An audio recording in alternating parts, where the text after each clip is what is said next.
you know you're so hypnotic, magical.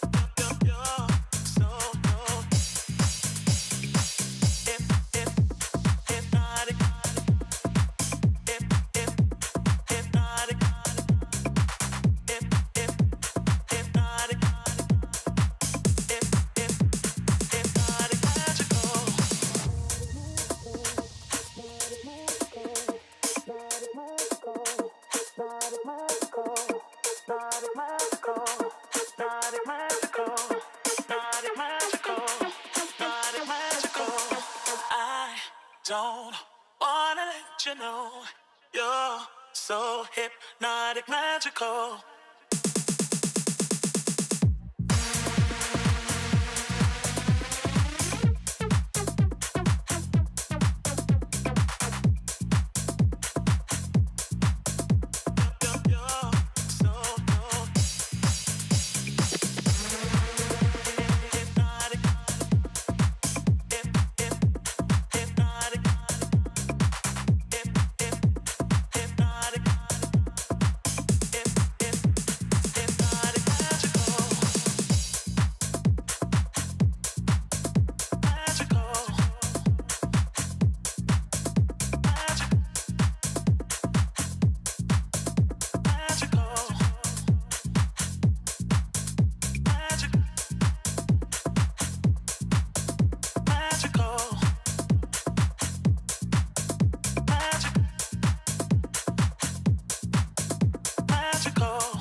You're so hypnotic, magical.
Don't wanna let you know you're so hypnotic, magical.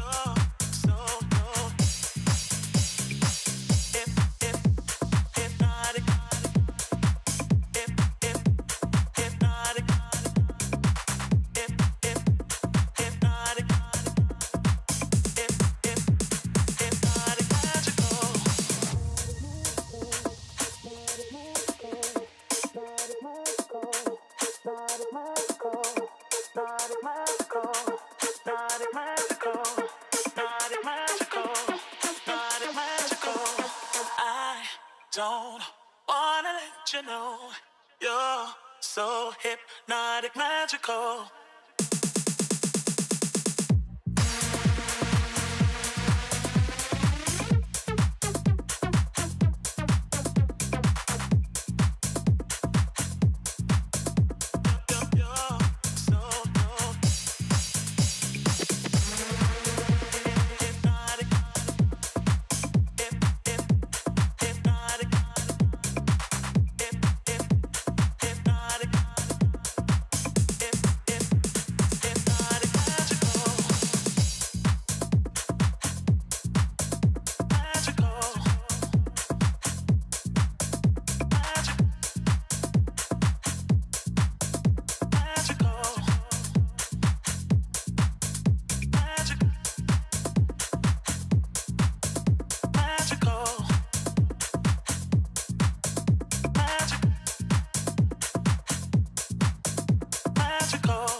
don't wanna let you know you're so hypnotic, magical.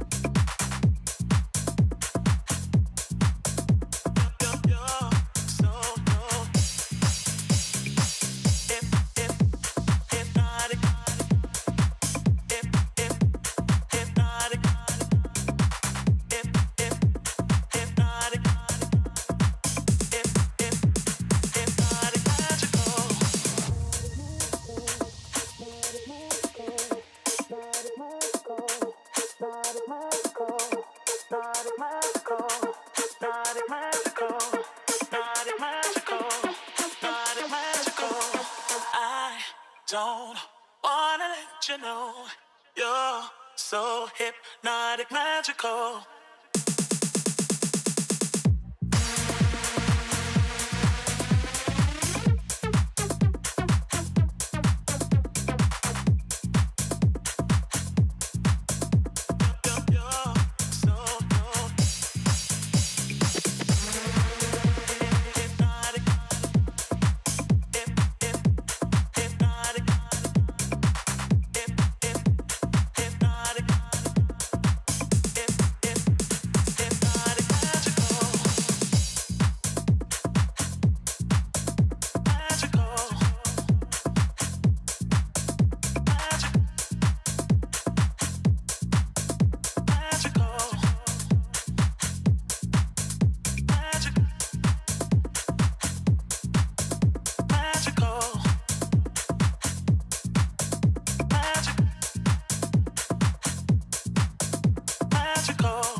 So hypnotic, magical.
Don't wanna let you know you're so hypnotic, magical.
And other matchups across the NESCAC.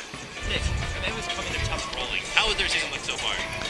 You know, the Amherst Mammoths have had quite an interesting season for sure. They definitely have been in a bit of a different, or not necessarily different, but I guess interesting position, especially considering that right now Amherst is 2-0 on the season. They took a 19-7 win against Bates and a 21-7 win against Hamilton. In terms of those game descriptions, their 19-7 win against Bates came. Bates scored in the first quarter, and then Amherst piled on in the next 4, scoring 3, 6, 7, and 3 to make that game 19-7. And then in terms of their game against Hamilton, Hamilton also scored first in this game, scoring 7 in the first quarter. Amherst didn't score until the third, scoring 14 there and then scoring 7 in the fourth. So today, expect them maybe to be a later game team. If they go down first, don't expect them to just give up and be knocked out. I think they definitely could come back and come out of halftime swinging. For sure, and then looking at the Tufts Jumbos, they come into this game 1-1 in the season.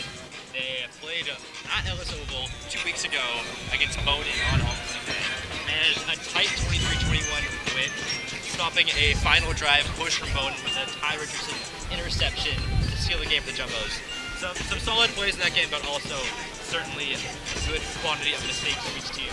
The Jumbos hoping to iron those out. But going to Middletown, Connecticut last week, the Jumbos suffered a 20-9 loss to the Cardinals, giving up a touchdown on the very first play, a 75-yard touchdown from the Cardinals. The Jumbos did fight back, but were unable to get all the way back into the game.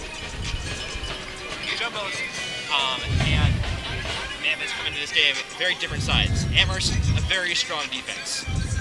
Nick, what can you tell us about the Amherst defense coming into this game?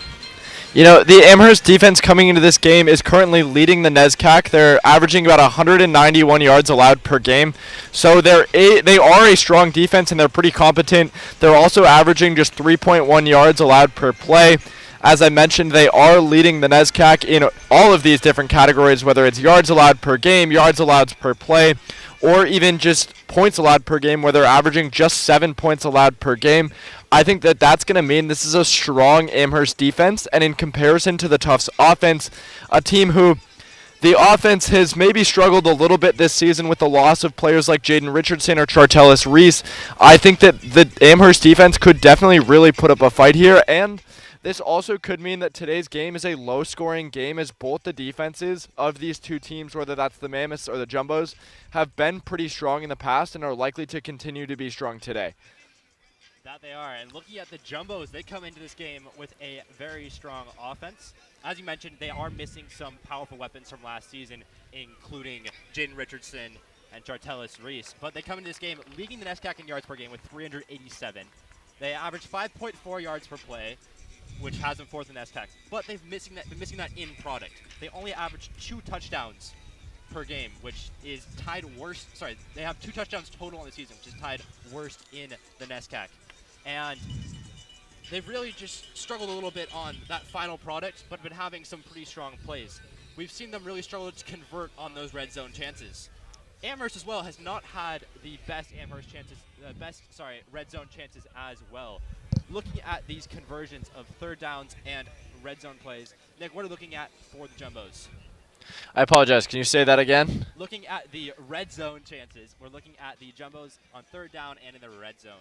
Yeah, so when it comes to the red zone, like you mentioned, Tufts has really struggled with that final product, that offense in the red zone. For example, this season, Tufts is currently on third down conversions 8 and 31. They're 25.8%, and Amherst actually is lower than that at 3 for 25 or 12% on the season. So neither of these teams crazy strong in their third down conversions.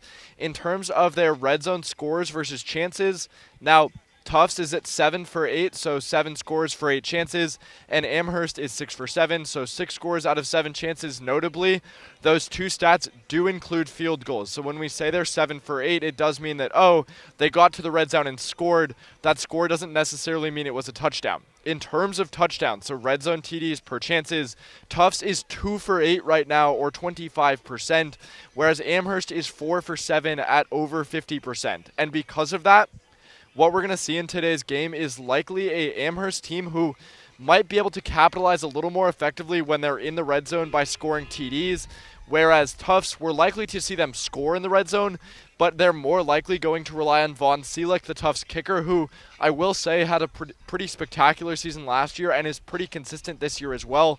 But again, scoring field goals might not necessarily mean they're going to win. Let's look back at that Wesleyan game where, for example, they had red zone chances but only scored 3 field goals in the entire game, which means that Tufts today, you can be willing to bet, is going to come out and when they're in the red zone, going to look to make it into the end zone for touchdowns and not just field goals. The Jumbos only have had 2 touchdown scores this season, as you mentioned, and both of those were from sophomore running back Christian Shapiro.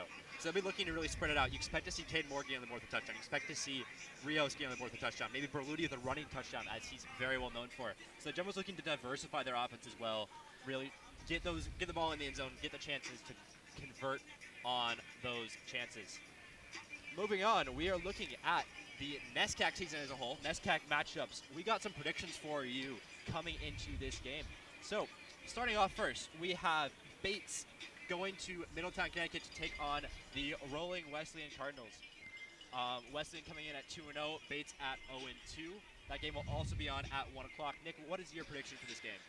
All right, for this game, I'm picking the Wesleyan Cardinals. I think the Wesleyan Cardinals are going to win by a few touchdowns, and I think that that's for a couple of reasons. The first is we saw Wesleyan beat Tufts, and we know that Tufts has a good defense, which means if they can put up points against Tufts, they can definitely put up points against Bates. They also beat what I think is a decent Middlebury squad this season, which means that I think the Cardinals are going to come out and take the win.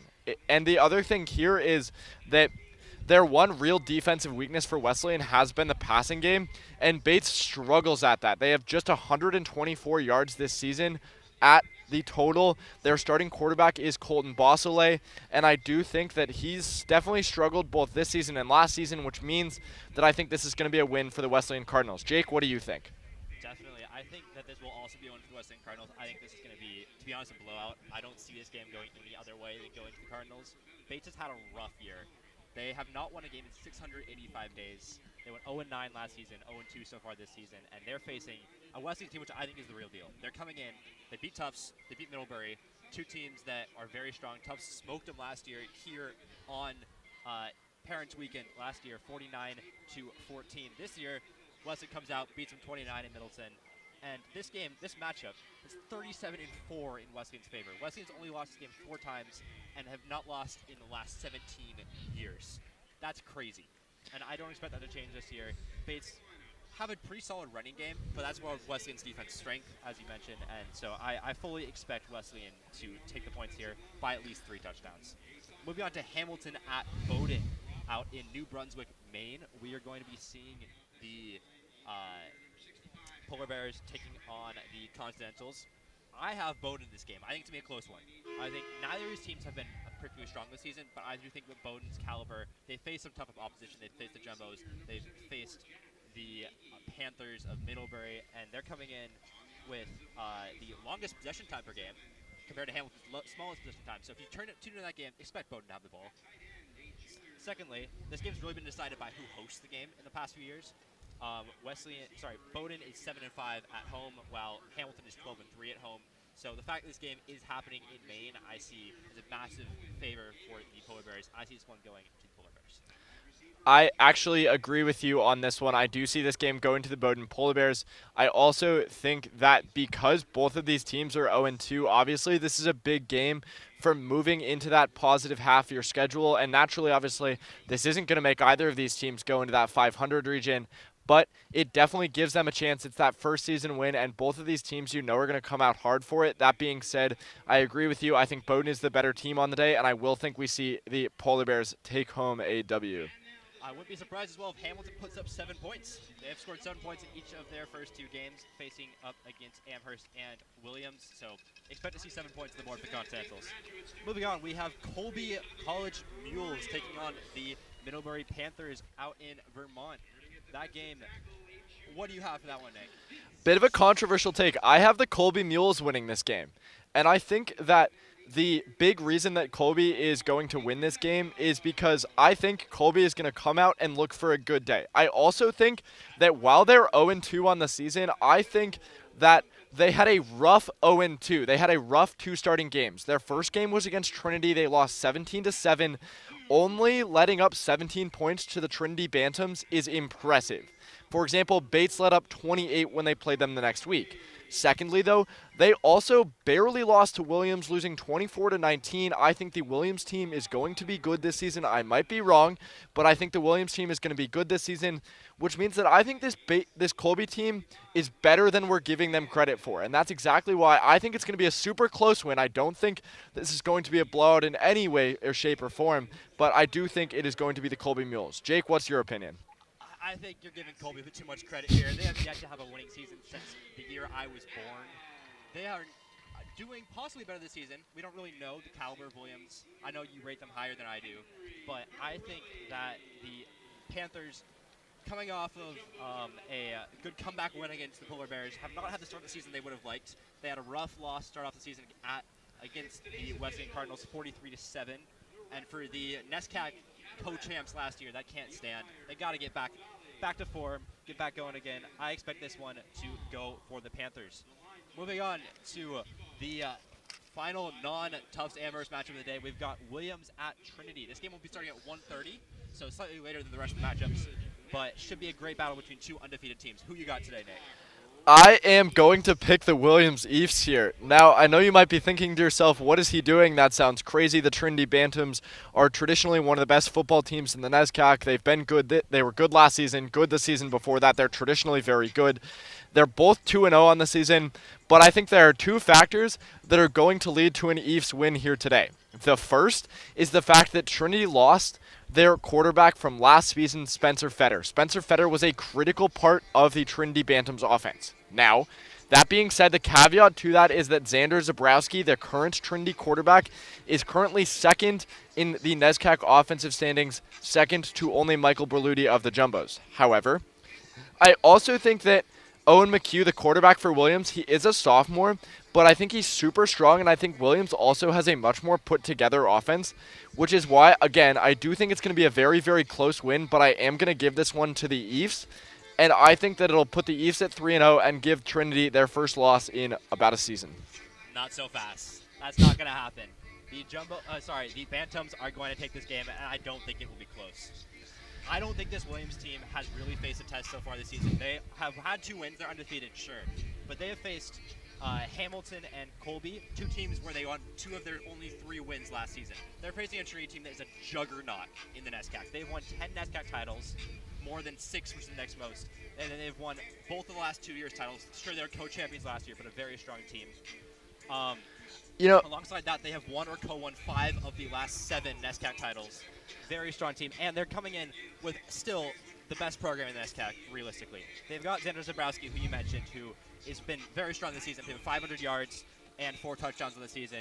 And I don't rate the Eafs high enough. They had a tight game against Colby, who the Trinity Bantams dispatched in a much more clean fashion. And I think the Eafs are gonna fall back down to earth in this game. You know, you might be right, but I do think that Williams is going to put up a good fight, and I also think that if they can give Trinity a loss, I think that will really, really change their momentum for the season. So I think they're going to be gunning out and gunning for the loss. Like I said, and in the wise words of Michael Berluti last year, every game of NESCAC football is a fight, it's a battle, and you never know which way it's going to go. And because of that, I think that you never know, right? If Spencer Fetter has a bad day, something goes wrong, who knows, someone makes a fumble, someone makes an error, the game can very quickly change directions. And I think that Williams is going to be a team that can capitalize on that. I also think that Williams' 3-6 record says less about them than it should have, especially because their quarterback was a freshman last year. He started and he played a decent season, but he's very young. And so I'm giving this one to the Eafs. We'll see if I'm right in a couple of hours. But we're just going to move on to the Amherst versus Tufts matchup that is happening right here. We're going to give our predictions for that one. Nick, who do you have in this one? I'm picking Amherst in a low-scoring win. I think they're going to beat the Jumbos. I think that they have the best defense in the NESCAC, and I think against a bit of a floundering Tufts offense, I think that we're going to see Amherst take the win today. I just don't trust the Mammoths offense. I think they're going to get a wake-up call today. They've yet to have a sack this season. I think they're going to get a few from the Jumbos, and I see the Jumbos continuing their strong home record and getting the win today. This has been it for the Jumbo Zone. Thank you so much for tuning in. We'll be back at halftime for some more analysis and an interview. Now we will send it to our commentators for the game, Jared Cohen and Henry Burns. Thank you from the JumboCast. It's our Jumbo Zone. Thank you to Nick and Jake on the Jumbo Zone. We are live from the Ellis Oval for this JumboCast presentation of Tufts football. Today, the 1-1 Tufts University Jumbos take on the 2-0 Amherst Mammoths. My name is Jared Cohen, and I'm joined by my good friend, housemate, and flag football captain, Henry Burns. It's been a while since we've been in the booth together, and we're excited to get underway today. Today, the Jumbos enter coming off a dud of a game against Wesleyan, a 9-20 defeat without a single offensive touchdown. Amherst, meanwhile, whose defense has allowed only 14 points through 2 games, hopes to take advantage of a diminished Tufts offense and move to 3-0. Henry, what are you looking at today? Yeah, Jared, it is wonderful to be back with you at the Ellis Oval, and maybe we were a little spoiled last year. I don't know, because through 2 games, this Jumbos team has not been impressive. The talent is plentiful, but they just haven't gotten things rolling yet. The performance from 2 weeks ago that Tufts got the win against Bowdoin is just not going to get it done against this good Amherst team today. And credit where credit is due, Henry. Amherst is 2-0, and while impressive so far, they have capitalized on weak opposing quarterback play. Michael Berluti, as we know him, a 2-time All-NESCAC quarterback, is a prolific producer on offense, and ever since he took over the starting job his freshman year, he's been a class above the rest of the league in the NESCAC. Looking at the competition they've faced through 2 weeks, Amherst that is, it's just not the same level. Colton Boslade, Bates, Luke Kurzum of Hamilton are just, look at their career combined stats, and they pale in comparison to Michael Berluti. It's just a different ballgame. So the question really is this Amherst defense legit? Has it proven itself through 2 weeks, or has it been the beneficiary of some lackluster quarterback play on the opposing teams? We'll see today as Berluti enters without a passing touchdown through 2 weeks, but obviously the ability to get things done through the air. We know what the Tufts offense has done in recent years, ranking at or near the top of the NESCAC in key offensive categories, but again, we haven't seen that through 2 weeks, and the offense is struggling to finish off drives without a dominant ground game like they had last year. Jay Savetti, in his 14th season as Tufts head coach, will be hoping that changes today. Henry, what specifics can you give me about this matchup that might clue us in on who will come out on top? Yeah, I mean, when you take a look at these teams' rushing attacks, things are looking a little grim in the trenches. If we turn the clock back to last fall, I'd probably be telling you about how Tufts is averaging 190 yards per game on over 5 yards per carry. However, this season, they've yet to find their groove and are averaging a meager 103.5 yards per game, and only 3 teams in the NESCAC have been worse so far, and one of them is Amherst, only averaging 79 yards a game. And both teams do look to improve that 3.2 yards per carry number and bump it up to, the beloved 4.0 standard that we all like. And dominating the ground game will be a key for both teams to lay the framework for their aerial attacks. And speaking of keys, let's take a look at the keys to the game for the Jumbos. Through 2 weeks, kicker Von Seelig might be the team's MVP with 6 field goals. This offense needs to break through and find pay dirt. Out of their 8 trips to the red zone, only 5 has resulted in a field goal, which certainly is not going to cut it. Adding on to the red zone inefficiency, this Tufts offense is completing under 50% of passes, and Berluti has yet to score. They're also only 8 for 31 on third down. And so speaking of that third down number, this defense has been fantastic in shutting down teams looking to convert. Amherst is statistically the worst team in the NESCAC on third down, and this defense leads the league in third down stops. That mismatch could be a key decider in this ballgame. So moving over to the Amherst keys to the game, they have to force this Tufts team to run the ball. Last year, obviously, like I was saying earlier, that was such a strength for this Tufts team, and this year just nobody's impressed coming out of that backfield. And if they can sell out on the passing game and force this Tufts team to run the ball, they would set themselves up really nice. And the second key, I think it has to be keeping your young quarterback confident. Mason Morrow is making his first season starting for this Amherst Mammoths team. And this first 2 weeks, Amherst has done a great job setting him up well, keeping him confident, and keeping him rolling. And the third key for this Amherst team is just not getting complacent. I think that's an epidemic amongst winning teams and ultimately causes them to perish. To go 3-0, Amherst cannot be comfortable with their prior performances, and they got to look to get even better this week. Yeah, and I have to agree, I think, with all of those points. Again, this Tufts team is a real team. They haven't been able to get it done the last couple of years, win that championship. But we have seen the success they've had, particularly on the offensive side of the ball. A lot of guys graduated, a lot of guys transferred, but a lot of guys are still there, obviously, most importantly, at that QB1 position. Michael Berluti, think a good point you brought up about third downs. It's going to be a big day looking at third downs with the best defense on third downs, the Jumbos, the worst offense on third downs, Amherst. But, of course, Amherst is 2-0, Tufts is 1-1. Those kind of sticking points are really where you find the difference between two good teams that we are going to look at coming into today. So a lot of interesting matchups. Should be a good one. This is JumboCast. We'll be back in a couple minutes after the playing of the national anthem.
Out for the coin toss for Tufts are captains Michael Berluti, Jameer Alves, Cade Moore, and Dom DiCrescenzo. Out for the Mammoths are captains Anthony Lenahan, Owen Gatos, Phil Slaughter, and Jack Roberge. Not getting audio from your camera, so I'm trying to check and see if that's an issue. And representing team, who's going to call the toss? What's the call? Tails is the call. The football is the tails is the call. We have a Amherst has won the toss, defer to the second half.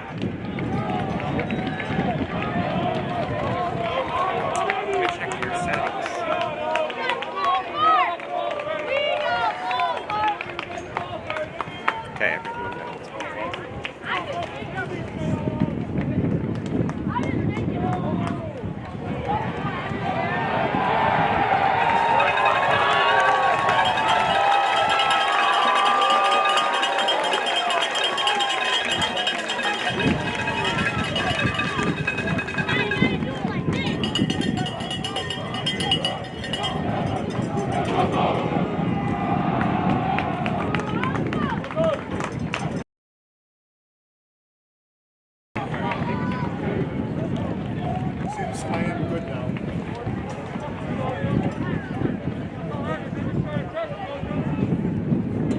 Fans, at this time, will you please rise, remove your caps, and face the flag as we honor America with the playing of the Star-Spangled Banner. Performing today's national anthem is the Tufts University Pep Band.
day here from the Ellis Oval.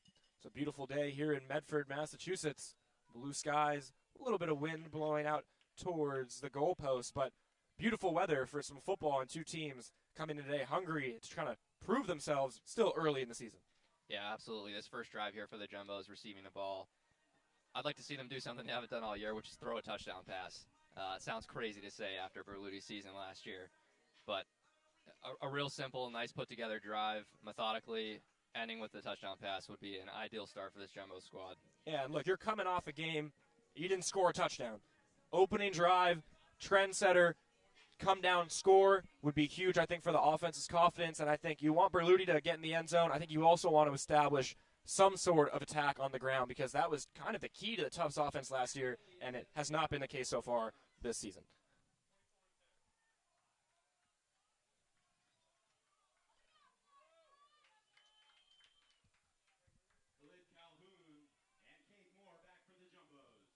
Back to return Calhoun and Cade Moore. It will be Moore returning the kick short of the end zone.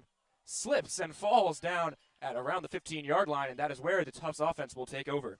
Yeah, it's an unfortunate start for this Tufts team. Looked like he had a little bit of lane there and just kind of slipped and fell on the turf. But now backed up within your own 20. This is where you look to establish your run game. You want to give yourself some breathing room right away. And so out comes the Tufts offense. 16 points per game through 2 games, but 387 yards. Maybe a little bit of potential left to be untapped. It will be Michael Berluti in at quarterback. Starting in the shotgun. First play of the game will be a handoff. Cutting left and down for a 2-yard gain. That will be Khalid Calhoun. Rotational running back, but first guy to get carries today, the junior from Santa Clarita, California. Gain around 3, 2nd and 7. Yeah, curious to see who the Jumbos go with today in their backfield. It's been a lot of Christian Shapiro. He had 2 touchdowns last time we were here. Second down. This time, shotgun pass. Looking right. Quick caught on the sideline. Henry Fleckner, the senior from Weston, Massachusetts, gets a first down for this Tufts offense. Yeah, Amherst corner Solomon Christopher was just sagging really far off. I think Berluti probably ID'd that pre-snap. Looked like he wasn't looking anywhere else. Yeah, that's a look that we know this Tufts offense likes. Pretty easy play to run, quick out, and pick up a first down. So moving the chains early here in the first quarter.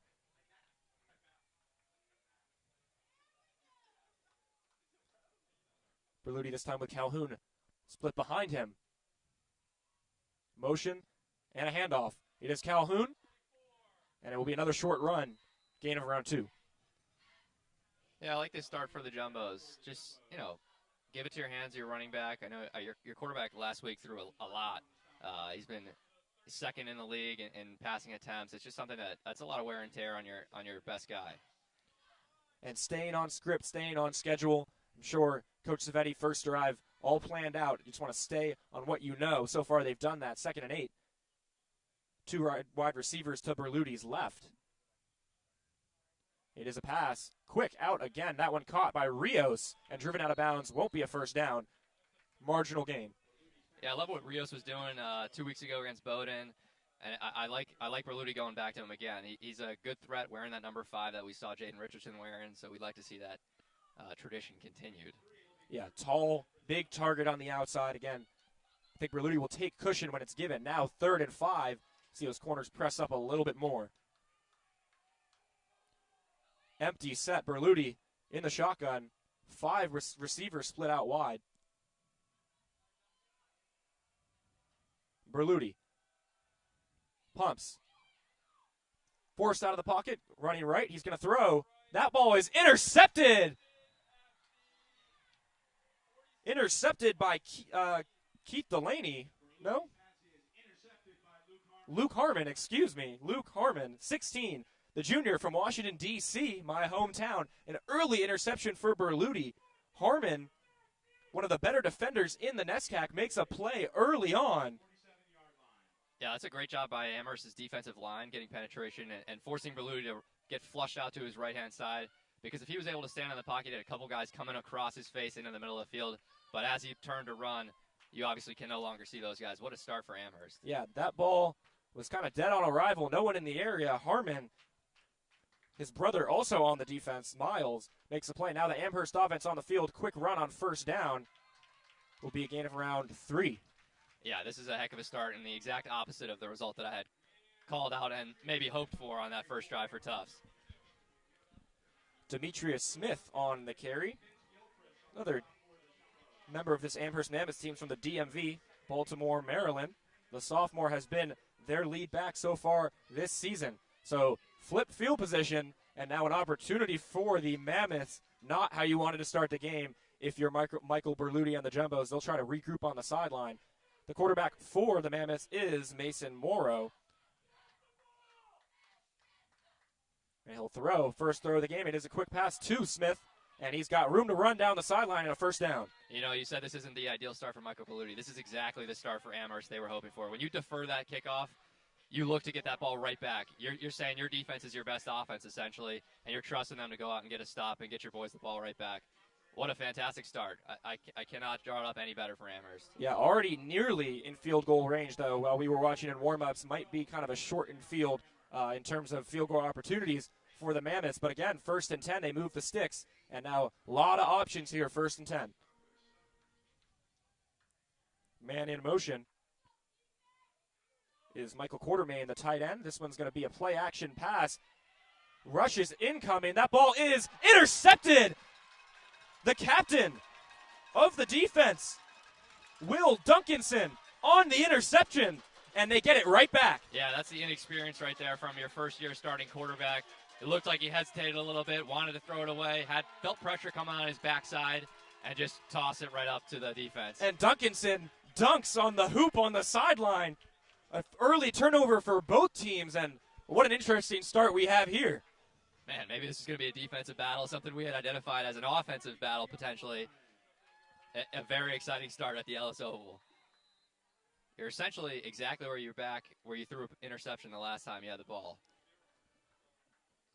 Duncanson, the senior, that is his first career interception, and he'll be glad to have it. Berluti back on offense. It is a handoff. So not Khalid Calhoun this time. We're back to Christian Shapiro, who received a bulk of the carries coming into this week. Again, Chartelis Reese not playing this year. He was their bell cow last year. Andre Smith still in the rotation, but he's more of a third down back, so we'll be seeing a lot of Shapiro. We'll be seeing a lot of Khalid Calhoun. 2nd and 7. 4 receivers out wide.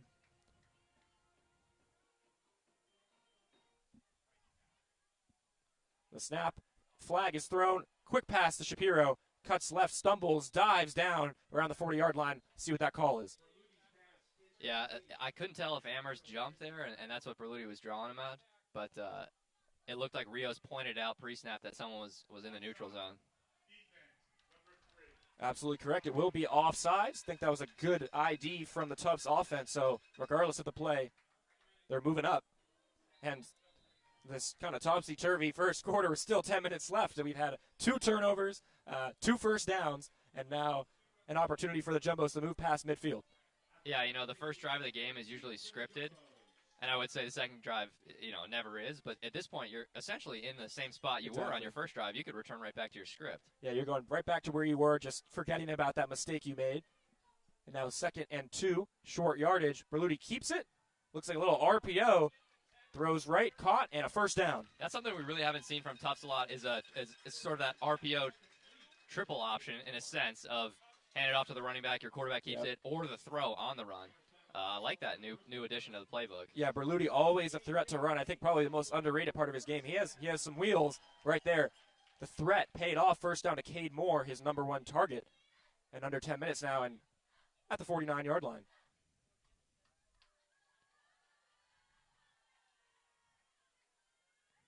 The snap. Berluti fires right. Caught. Open over the middle of the field with room to run.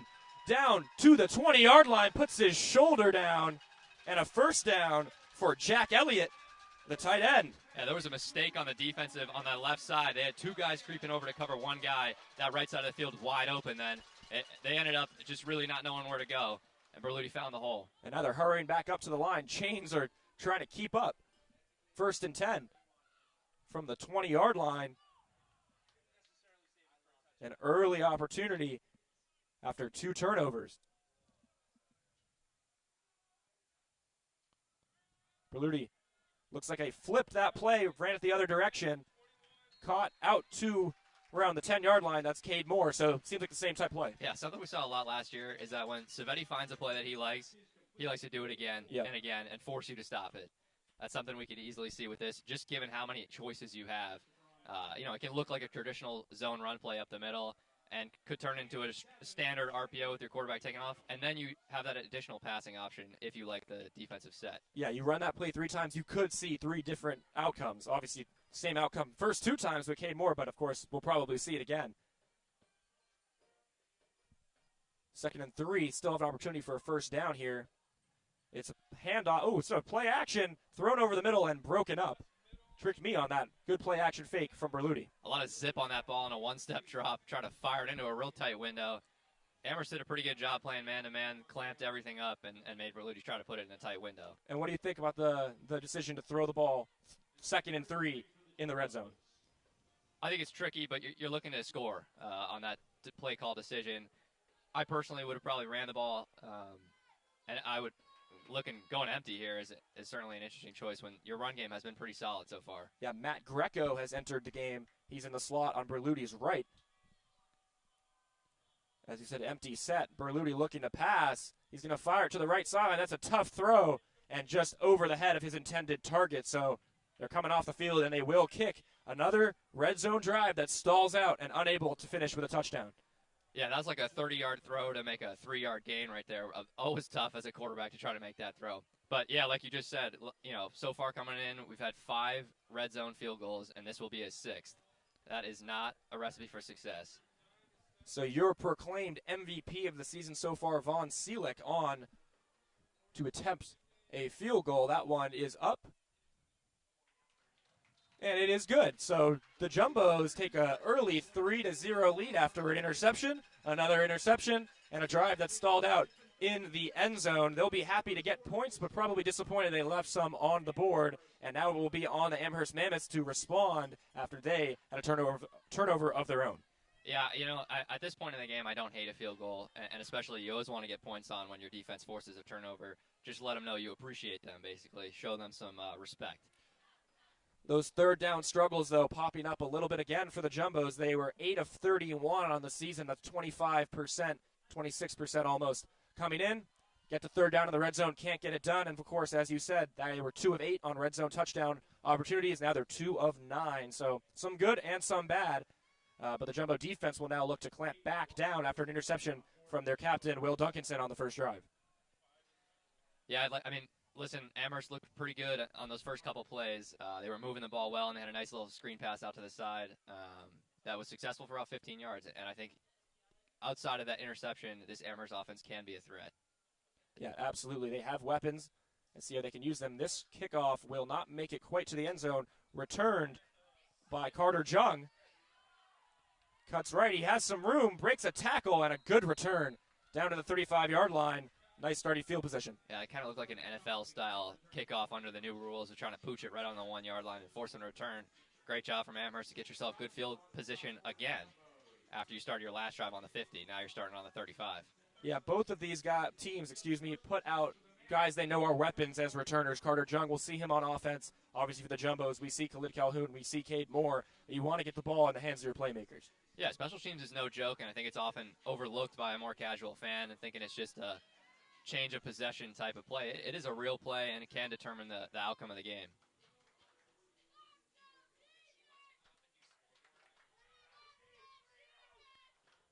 A lot of motion in the backfield for what will be a handoff and a marginal gain for Demetrius Smith.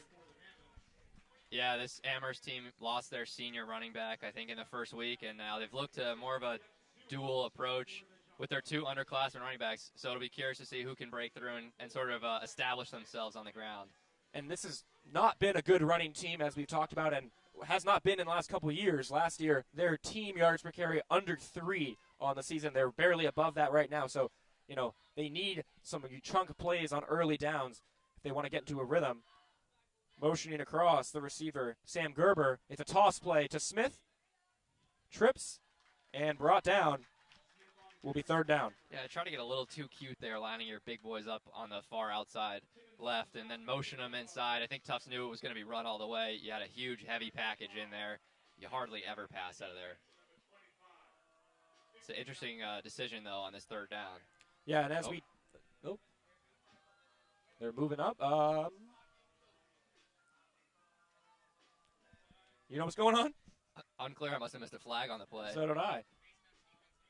Face mask on the defense, number 25. That is Lewis Timmons, the senior. So never mind, not third down. Don't know why that one wasn't announced, but first down, moving to pass midfield, and a missed opportunity to get a stop on third down. As we talked about, Amherst not a good third down offense. Yeah, it's a little bit of a bailout with the flag on that third down.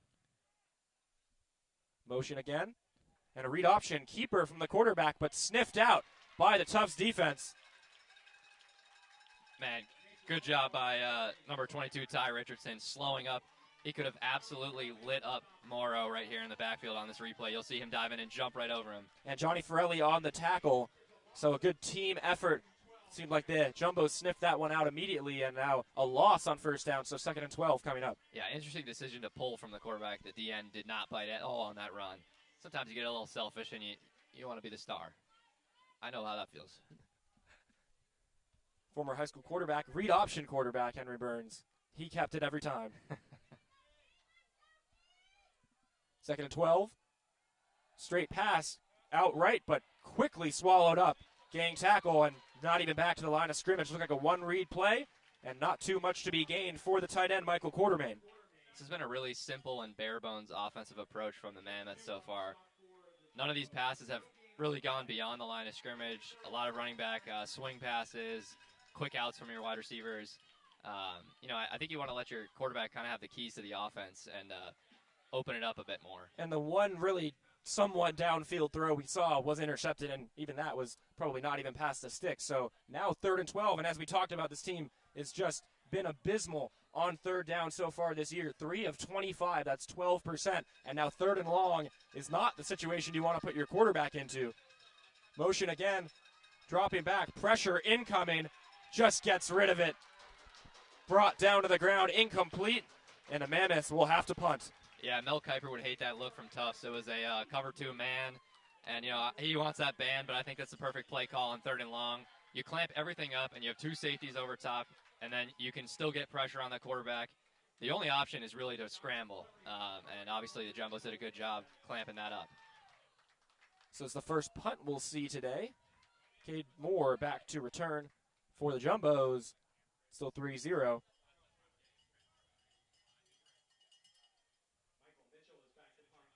The punter, Michael Mitchell, takes a snap.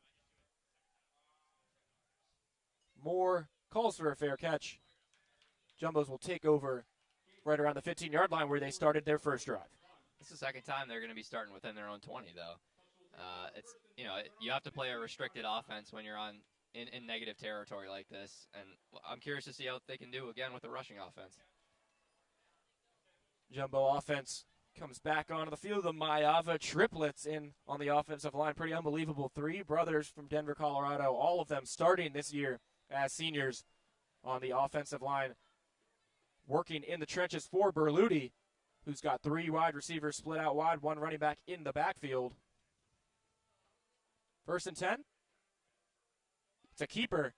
Berluti looking for the edge, won't get it. Knocked out of bounds. Yeah, good job making something out of nothing. DN kind of had dead to rights and scrambled a little bit to pick up a decent 5-yard gain. Khalid Calhoun back in the game at running back. Keller Rogers, the freshman from Round Rock, Texas, has entered the game. He's split out wide. And C.J. Burton, the junior, is in the slot. A lot of different guys getting opportunities at receiver for the Jumbo so far. 2nd and 6. We'll see if Berluti goes to any of them. Defense feigning blitz. Free rusher incoming. Does Berluti see him? He gets it off. Caught on the sideline by Burton. And just enough for a first down. That'll move the chains. Yeah, Berluti took a little bit of a shot there, but Amherst was playing a disguised cover 2. zone look, and they blitz that corner, and he threw right to where that corner came from because that's where the opening is. Smart read from Berluti and a good catch from the junior C.J. Burton. Doesn't get a ton of playing time, but someone that Berluti does trust. More substitutions. Henry Fleckner now, the two-sport star of the baseball team as well. Gives the offense some speed on the outside. 1st and 10. Handoff to Calhoun. But yet again, little to be had on 1st down. Yeah, Amherst's front four has been pretty dominant in stopping this rushing attack. Haven't had any big breaking runs. And I do think Berluti's going to have to be opening things up with his arm and spread out this Amherst defense a little bit. Yeah, longest play we've seen so far was the pass over the middle to the tight end, Jack Elliott. So other than that, we've seen a lot of short passes and runs that haven't gone for all too much. That one, no gain. Or excuse me, 3 yards. 2nd and 7 now. Offense stacked to the left, motion. Hand off to Calhoun. Little bit of room, not too much. Maybe a yard before he's brought down. Yeah, another good play by this Amherst defensive front. Tufts kind of ran all their linemen out to the right side so Calhoun could run behind them. But they all had great penetration and got in there for a good stop. Yeah, see, Anthony Lenahan, the senior, on the tackle for Amherst. Now 3rd and 5 coming up, so one of those 3rd down opportunities we've talked about. Likely a passing opportunity. It will be with an empty backfield. Fleckner out wide. 5 wide receiver set. Throws left, caught, makes a move, and brought down. A nice tackle from Luke Harmon yet again. 2 big plays, an interception and a 3rd down stop, and the Jumbo punt team will come onto the field. That's a heck of a play from a corner to make a one-on-one tackle out on the boundary like that. If he misses that tackle, they're turning upfield for another 20, 30 yards. Big, deep 2 first drives from Luke Harmon, excuse me. So we've seen those 3rd down troubles pop up for both teams so far in a 3-0 game. As the punt is up, called for and caught, a fair catch by number 80, Owen Gatos. And now an opportunity again for the Amherst offense. Yeah, like I was saying last time they had the ball, it just feels a little tight and restricted. I think they gotta take the handcuffs off this offense a little bit and just let it free. I'd love to see some downfield passing concepts. If Tufts is gonna sit and cover 2-man, which they like to do, I understand you need to force that underneath, but you can still throw deep against cover 2, and I think this quarterback has the talent to do so. But it does look like Tufts is going to come out in a cover 3 look instead. If you're not going to get early gains with your running attack, which neither have the Jumbos, to be fair, I think you're right. You got to make an adjustment and start pushing the ball down. But, of course, still early. Morrow will be throwing on 1st down. This time he's got good protection and plenty of time in the pocket, but he's fading back, throws left to absolutely nobody. Just got rid of that one. Yeah, he's 2nd down. Not a single Amherst wide receiver in the area. Only 3 Jumbos to be found. That cover 2 defense is pretty great. You can rush 5 and drop a pretty high shell behind it and force your quarterback to be accurate. And right there, that pressure got home and made him uncomfortable. Jumbo defensive line has been bringing the heat early. That time looked like protection was holding up, but, only so much time to stand back in the pocket and wait before we just had to get rid of it. See if they pivot on 2nd down after a throw on 1st.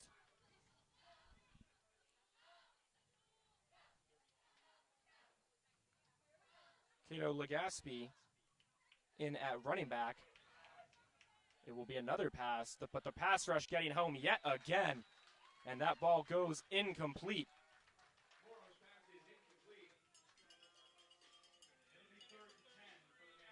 That was Jalen Hill who got there quickly. Jalen Hill, the senior out of Chicago, Illinois, has been a contributor on this team. Really came into his own last year, and right there gets to the quarterback quickly and makes a play to force 3rd and 10. Again, if you're going to get the 3rd down, you'd rather it be 3rd and 1, 3rd and 2. Seeing how this passing offense has looked so far, going to be tough on 3rd and 10. No completed passes over 5 yards so far, and unfortunately that wouldn't get it done on a 3rd and 10. So things need to switch up on this play right here. But Tufts isn't going to make it easy on you in a cover 2-man look. Force you to be accurate. 2 high safeties yet again. Some time to throw, and he will let it go deep and tipped, not picked off. That was Henry Forelli getting a hand on the ball. Again, that ball was closer to probably two Tufts defenders than it was to his intended target down the middle of the field. He was looking for Carter Jung, but couldn't find him, and now 4th down and yet another punt. That's a good start for Tufts defense. They look to make this Amherst offense consistently uncomfortable. I think that's how you kind of win against inexperienced quarterbacks, is you don't let them get comfortable and settle in. And so far, he's looked pretty shaken in that pocket. Unsettled, I would agree. No points to show for any of their drives so far. This punt, a line drive, caught and returnable for Cade Moore. He'll cut up field, make a man miss. Brought down by like 5 Amherst defenders, but best starting field position of the day for the Jumbo so far. Yeah, absolutely. We were talking earlier before the game about, just sending dudes out on a punt return and how frightening that must be. It's an interesting choice to send Cade Moore out, your number 1 wide receiver. That's certainly an injury risk out on punt returns, and usually Andre Smith is back there taking it. I'm not seeing him out there today. Yeah, he's been their mainstay guy on special teams essentially since his freshman year, but not out there today, so we are seeing a combination of Calhoun and Cade Moore. 1st down and no running back in the backfield. 5 receivers out wide for Michael Berluti. Berluti steps up in the pocket and fires to C.J. Burton. Be a short gain. You say no running back in the backfield, but I'd argue Berluti functions almost sometimes as Tufts' best running back. And those empty looks are great opportunities. When things like that aren't open, your quarterback can scramble right up the middle. But a great job finding your open receiver and hitting him right in the chest. And occasionally that exact set is just a QB draw, run him up the middle. We've seen that go for 50, 60 yards before. I would tend to agree. But this time there will be a running back in the backfield. It is Christian Shapiro. Motions him to his left. Jack Elliott in at tight end. Under 1 minute now in the first quarter. Berluti hands it off to Shapiro. Best run of the day so far. Puts his head down and gets close to a 1st down. Yeah, great job from Shapiro. We saw a lot of success weeks 1 and 2 from him. I like that they're feeding him the rock in important situations, picking up 1st down, reset the chains. Now you're 1st and 10, and you can take some shots. Maybe a generous spot. Thought he looked a little short, but they'll take the 1st down. And yeah, you're at midfield, and the whole playbook really opens up as Berluti looks to the sideline for a play call.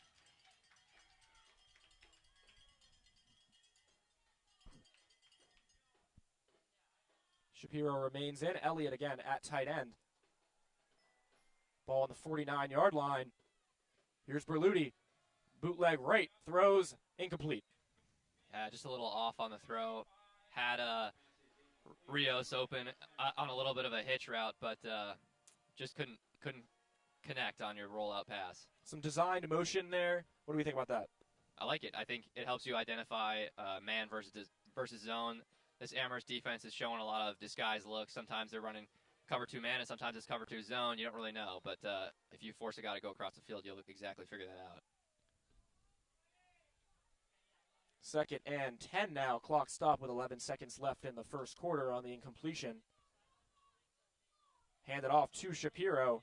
Makes a strong cut, but again, driven down. Gain of around maybe 3. This is tough sledding for this Tufts offense as this first quarter comes to an end.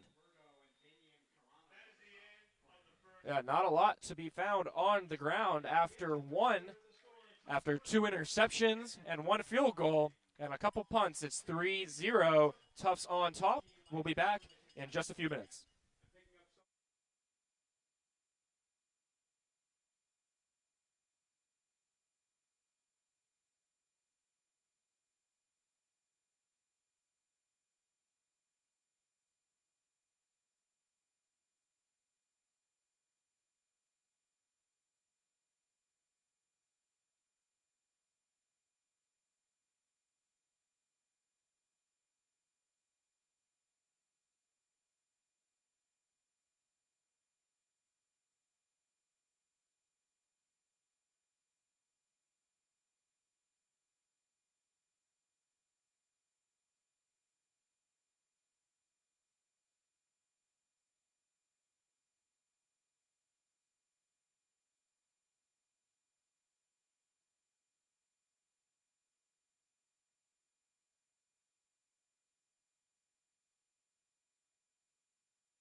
Start of the second quarter here at the Ellis Oval, 3-0. Jumbo's on top. We're going to flip the field, go the other way. 3rd and 7 to start off the quarter. Jumbo's passing opportunity for Michael Berluti. He will take the snap and look to throw. Throws deep down the right side. Caught by Rios. A huge gain. Just beat his man, and Berluti laid it right on top of him. Matt Rios on the reception. But a flag on the play. We'll see if this one's coming back.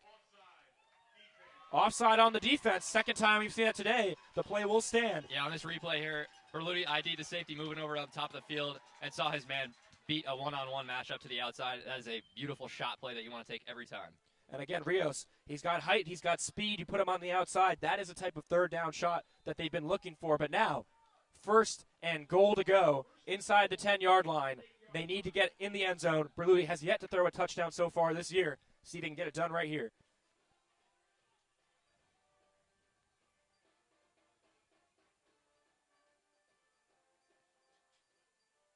It's going to be a handoff.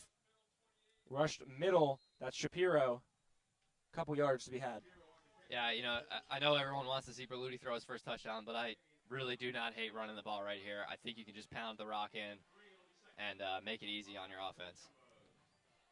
Sometimes getting too cute in the red zone leads to those field goals where you're stuck in a, 4th and 7 distance from your inside the 10. So Fleckner, Moore, Rios in the game at receiver. Shapiro in the backfield. Elliott, the tight end. 2nd and goal from the 5. This one's a keeper for Berluti. He's got the edge, and he is in for a touchdown. Michael Berluti on the ground, and an early lead extension for the Jumbos. Yeah, sometimes it's tough. Best running back is their quarterback. Not the touchdown we thought we'd see from Berluti right away, but a great start for him in this campaign today. And I was going to say it, I don't want to be a liar, but they were using that run. You could tell the option was an option for them to go to in the red zone. A good keep from Berluti, and just no one's beating him to the edge with that kind of speed. So a touchdown I think that the Jumbos are very glad to have after a week last week where they failed to get in the end zone a single time. And now this Amherst defense, which has only given up 14 points in 2 weeks, has given up 10 points in a little more than one quarter. Yeah, they've given up 14 points in 2 weeks, but if you look at their opponents, they're not the most prolific offenses like Tufts, and they're not known for their high-scoring affairs. But this Tufts offense is one that'll put a barn burner on you. And, Hamilton and Bates aren't typically in that same category. Yeah, so Tufts finishes off a drive right there, which is really the important thing. We've seen them struggle really to get the ball moving on the ground, but 2 big chunk plays earlier to Elliott and then there to Rios to set up a field goal and now a touchdown. It's really going to be on Amherst to respond because we have not seen really any ability to get a play like that done on their offensive end of the ball so far today. It's been a lot of pressure, a lot of incompletions, and very little to be had on the ground. Yeah, and their quarterback just really still looks uncomfortable, and I think that has to do with the experience on this Tufts defense. Bill Belichick always loved to go up against rookie quarterbacks. Not that this kid's a rookie, but there's just a different type of energy when you're playing a rookie quarterback. When you could own real estate essentially in their heads if you make the right play calls on defense. Yeah, it really has kind of been a boon for Tufts. Obviously, the way Berluti got his job the first time, his freshman year, due to injury, you never like to see that. But the fact that they have had him as the starter since he was a freshman, now in his senior year, is really a game changer, especially in the NESCAC. You don't see a lot of 4-year, starting as a freshman quarterbacks. And you just look at the other teams in the NESCAC, they don't always have that. Tufts has yet to, get to that promised land, win that NESCAC title, but you can kind of see the difference in a game like this. Kickoff returned by Jung. He's got speed, puts the head down, gets past the 20-yard line, short of the 25. Interested to see the approach the Mammoths come out with here. I think, some spread looks, spread the defense out, and pitch and catch, quick game with your quarterback, get him comfortable throwing the ball, make some completions. It's been a lot of run plays, and then hope and pray your quarterback can make a deep third down throw. And that just has not worked out so far. Yeah, they need to get something going on the early downs. Back-to-back drives ended 3rd and long. They're not really in a position to be able to compete on 3rd and long. So now on the 25-yard line, we'll see what they do on 1st down.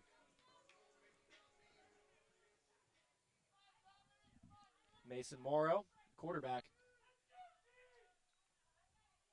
Delayed handoff. Pushes forward, gain of around 3. I like that start to the drive. Now it's like second and mid-distance. A lot of your playbook is pretty open. You can run or pass here either way.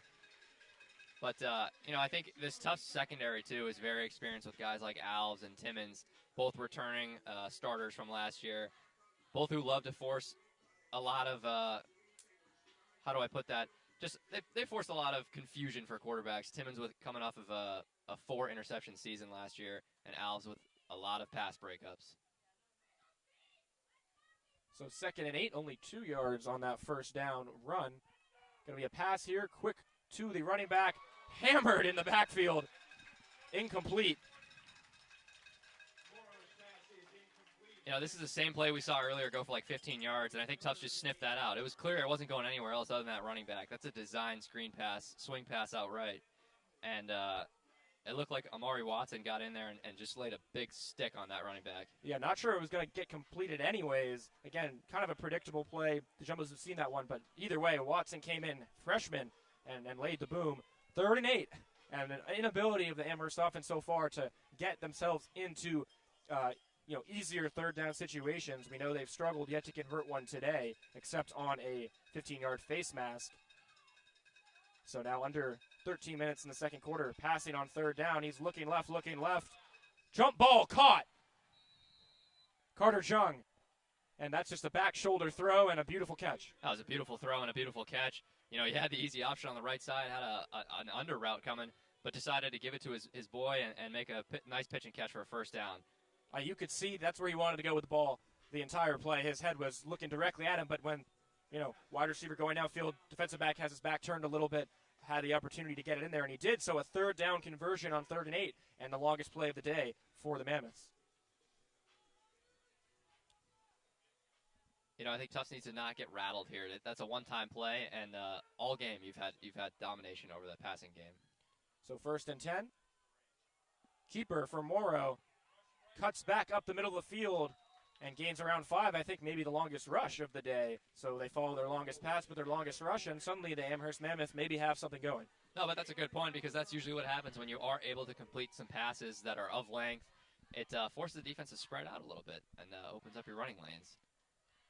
Looks like we have an injury on the field, so we'll take a quick break and be right back.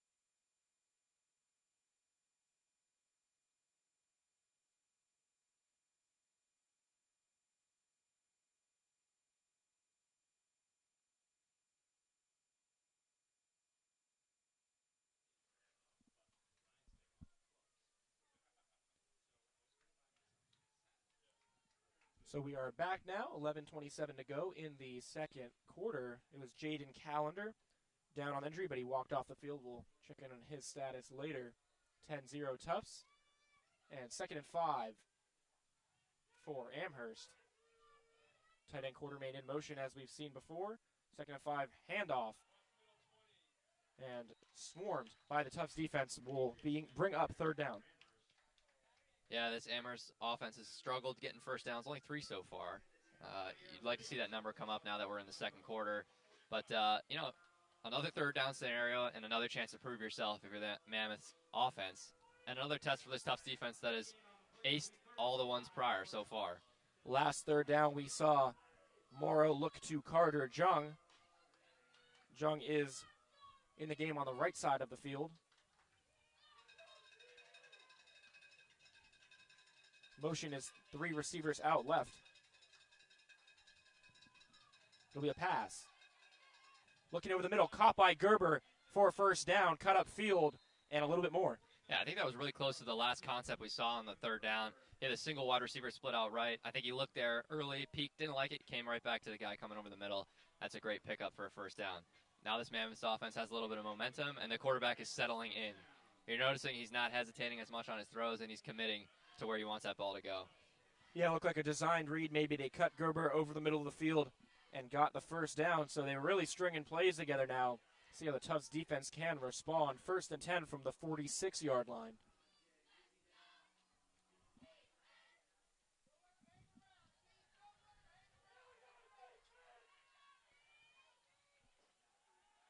Morrow throws right, back shoulder again, but too far for his intended man. It was again Carter Jung and out of bounds, so 2nd down. I still like taking the shot play. You're forcing Tufts to respect the pass. Good little quick release and just missed him outside. Yeah, and the type of play, unlikely to be a turnover. Kind of put it where only your guy can get it. If it's incomplete, it's incomplete. They'll take it, so 2nd and 10. And Jung clearly looks to be the guy that Morrow is going to with the game, moving forward. Yeah, I think he's had the most success beating his man, too. A lot of the other Mammoth wideouts have been strapped up so far. Heavy look in the backfield. Looks like a run. It is a run. And a push from the offensive line of the Mammoths gets around 7 yards. Yeah, you see a couple Mammoth linemen lying 4 or 5 yards downfield. That just shows how much of a push they got off the snap. That was Zachary Curtin, the freshman running back on the carry, but we have another injury down the field. So again, we'll take a quick break and we'll be right back.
And we're back. It will be 3rd and 3 for the Amherst Mammoths. It was the senior offensive lineman, Jack Nagy, who went down with an injury. He's a mainstay on their line, so we'll see if that has an impact in the trenches as this game continues. Now 3rd and 3. Amherst has converted a couple 3rd downs on this drive, looking to do so again. It's going to be a handoff. Room bounced out to the left, but fighting, and a gang tackle from the Jumbos might have stopped him just a little bit short. Yeah, I don't think that's going to be enough there. Great job gang tackling, swarming to the ball. You can see here on this replay, a bunch of Jumbo's secondary just stepped up and filled the hole and drove him back. It looked like he had a little bit of room, but a strong stop for Tufts, and a 4th and should be like 3 yards to go, maybe 4th and 2, 4th and 3 on the 38, and the offense will stay on the field. Yeah, I'm sure if we had the little ESPN graphic, it would say ESPN tells us to go for it here. I think analytics-wise, it's a better decision to get this 2-yard gain than to punt it away. Amherst, they're 3 of 5 so far in the season on 4th down. That's 60%. They've got a man quick right and broken up by Jameer Alves, the senior. And that is a strong play on 4th down to get their offense back on the field. Yeah, fantastic play by the captain right there. That's just knowing ball and knowing where the ball's going to go. You're playing the sticks, you're stepping up, and you're making a great pass breakup like that. On first look, it seemed like he had a man, knew where the ball was going, but Alves came flying in to break that one up. And now Jumbos get the ball back. Amherst unable to score, and momentum seems firmly in their camp. A score on this drive would go a long way.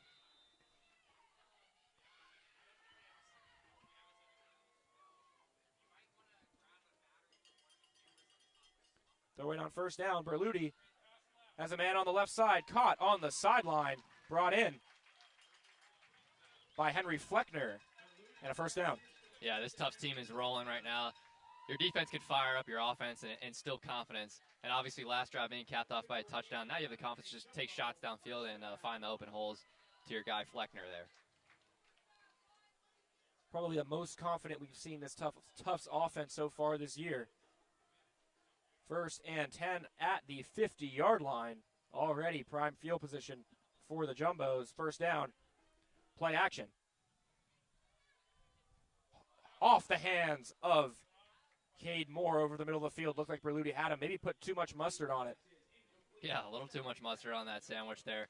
But I think he had Cade Moore a little earlier, too, and he kind of waited on that ball and eventually kind of caught Cade Moore a little out of stride. But that's got to be caught and could have been turned upfield for a big gain. So a missed opportunity on 1st down brings up 2nd and 10. Even though that was a drop pass, I mean, he was wide open. There seems to be a lot of holes in this Amherst defense at the moment. And I think Berluti's going to start identifying all of them. See if they go pass again on 2nd down. They will not. A run for very little for Shapiro. A run for very little, yeah. That seems to be the story of both teams' rushing games so far. Excuse me, not Shapiro, Khalid Calhoun, the running back on that one. 3rd and 9, so what could have been a big play to Cade Moore, now a 3rd and long. Yeah, you set yourself back a bit with the drop on 1st down, but still there's a lot of space and room against this Amherst defense, and going to empty set right here is certainly going to open that up. Jumbos love this look. They've got Burton in the slot on the right, Fleckner to his right. Motion man, Berluti takes a step. Hauled in over the middle of the field. Huge gain. 1st down, Cade Moore. Yeah, this time Cade Moore's not letting that ball slip. 1 drop's enough for the year, basically, for him. Fantastic pitch and catch. Basically the same route as we saw him drop it on two plays ago. And a big 20-yard pickup. So Cade Moore really stepping into that number 1 wide receiver role after Jaden Richardson transferred to USC. But he was all NESCAC last year as well. And really good to see him getting going. You know, still kind of the number 1 guy, but only 75 yards coming into today through the first 2 weeks. That will add on to his total. 1st and 10 now from the 30-yard line. Moore in motion to the right. I mean, still only a 2-yard pickup, though, for the Jumbos. And it's been tough sledding on the ground. But I love this passing offense from Tufts. We've seen Berluti throw it a lot in recent games, and he's been a little inefficient with the ball, a little low completion percentage from what we're used to. But thus far in this game, he has looked very sharp. And this Tufts offense looks a little bit more dialed in. I'm not going to lie, I thought that was longer than 2 yards. I think there was a lot more lateral movement on that run probably than vertical. So 2nd and 8 now. Same look. Tight end in the backfield. Motions. It's Elliott. Berluti takes the play action and finds Elliott with room to run. Cuts inside and a strong tackle to prevent what could have been a 1st down, but still a well-run play from the Jumbos offense. Yeah, absolutely. You see a lot of those tight end screens with the Kansas City Chiefs getting Kelsey wide open. That's kind of the same play design they just drew up, and fantastic tackle, because if not, that would have been an easy 1st down pickup. But great work from Amherst to rally to the ball. Only a 3-yard gain, but Berluti had pressure in his face and still got rid of it. Now 3rd and 5.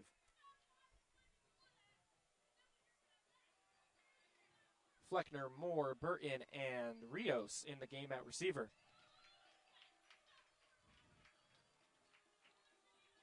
Michael Berluti fakes the throw, runs it himself, and in for another touchdown. Michael Berluti, his 2nd rushing touchdown of the game, and the Jumbo offense is cooking. Yeah, absolutely cooking, and that's that RPO play we've seen twice before already. This time it just looks like a new play because we haven't seen Berluti keep it. And a fantastic decision and way to cut upfield for an easy touchdown. You'll see him read the defensive end here, number 8, who's going to commit into the backfield. Now looks like 16 is going to come with him. And that fake pass on the outside makes it really easy to cut upfield and gave himself a lot of space. Yeah, Luke Harmon, number 16, got a little faked out there. And a fake on the extra point, and they'll get it in for 2. Caught us napping a little bit, and a 2-point conversion for the Jumbos. And we talked a little bit earlier on that play previously. They ran it 2 times, ran it one way, give it a 3rd time, totally different look. Berluti goes in for the score on the extra point.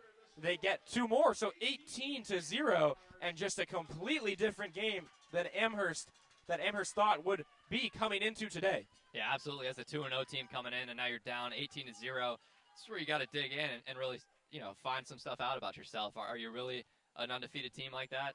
And are you ready to hang with the big boys like the Jumbos here? Yeah, this game could get out of hand pretty quickly if Amherst doesn't at least string some plays together. They have yet to reach the red zone on any of their drives so far today. Under 5 minutes to go in the half. They will receive the ball to start the second half, but now is the time to get something done.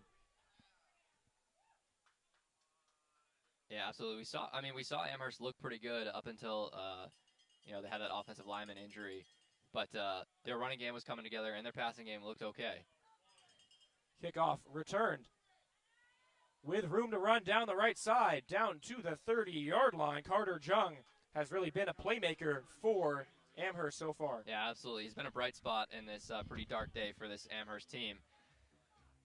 And, I think this Amherst team really needs a score here as they deferred the kickoff. So if you can build score on a score, you're suddenly right back in this ball game. And that's usually what the plan is when you do defer. You like to take the last possession in the second half and then combine it with another score to open last possession in the first half to open a score in the second half. But what you can't do right here is go 3 and out.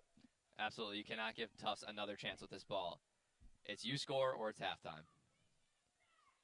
First down, handoff, and swallowed up in the backfield. Yeah, that's not going to get it done. Not a very aggressive play call decision on 1st and 10 there. I think it's time to open up the playbook and get a little more aggressive. We've been very conservative all day. A couple shot plays, but a lot of easy screen passes. Yeah, haven't really seen a lot beyond one read for Morrow so far. 2nd and 10 after they went nowhere on first down.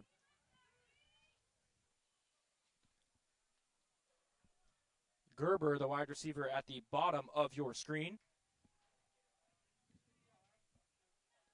Morrow will look to pass. Quick throw. And swallowed up yet again.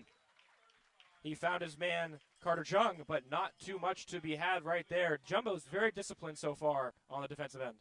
Yeah, it's this cover 2 man look. It's really, you force that quarterback to make good decisions underneath. And that was a good decision, but, you're only getting 5 yards on a great play there. So you need to string a bunch of those plays together to have a successful drive. So they run up to the line, 3rd and 5, but now take a step back, look for a play call. Big 3rd down here. You don't convert. The Jumbos have plenty of time to go down the field yet again on offense. Looks right, throws right, could be a flag, no flag. Ball was short of his intended receiver, and 4th and 5 incoming. Is the offense going to stay on the field? I think not. Here comes the punt team, and a 3 and out, not what they were looking for. Again, seems like they have a couple of plays they're looking to, that back shoulder kind of shot play, but that one off target. Yeah, I don't really like that play call on the 3rd and 5. I think you're just not making it easy on your quarterback, and I think he's not really progressing through reads. That was a one-step drop and a fire away, and maybe you get a pass interference call if that ball's on target, but now you're looking at another 4th down and another punt. You'd like to see them work the middle of the field a little more. That punt, probably the best of the day so far, but returnable and marginal gain on the end of that return for Cade Moore. So 3 minutes and 3 seconds still. 3 minutes and 2 seconds here. 1st and 10 for the Jumbos from the 36-yard line. That's plenty of time. Yeah, absolutely. And, this is an amount of time that's on the clock that allows you to get into scoring distance and make sure that they don't get the ball back. Tough scores here. We're talking about a game that could be just out of reach for this Amherst offense, at least of what we've seen so far. Yeah, I would think getting it to 25-0 at half, that's a pretty tough one. That's what the Jumbos are going to look to do right now. Amherst defense, which has been strong, they've given up more points in this first half than they have the season so far. They need to show up and show what they have done the first 2 weeks if they want to stay in this game. Berluti will hand it off on first down, and a strong run. Jump cut left, past the first down marker, down past the 45-yard line, and the longest run of the day, Christian Shapiro. Yeah, fantastic job just getting to the next level and sidestepping defenders and really making yourself athletic. Just plowing through your hole that your offensive line opened up on the left side.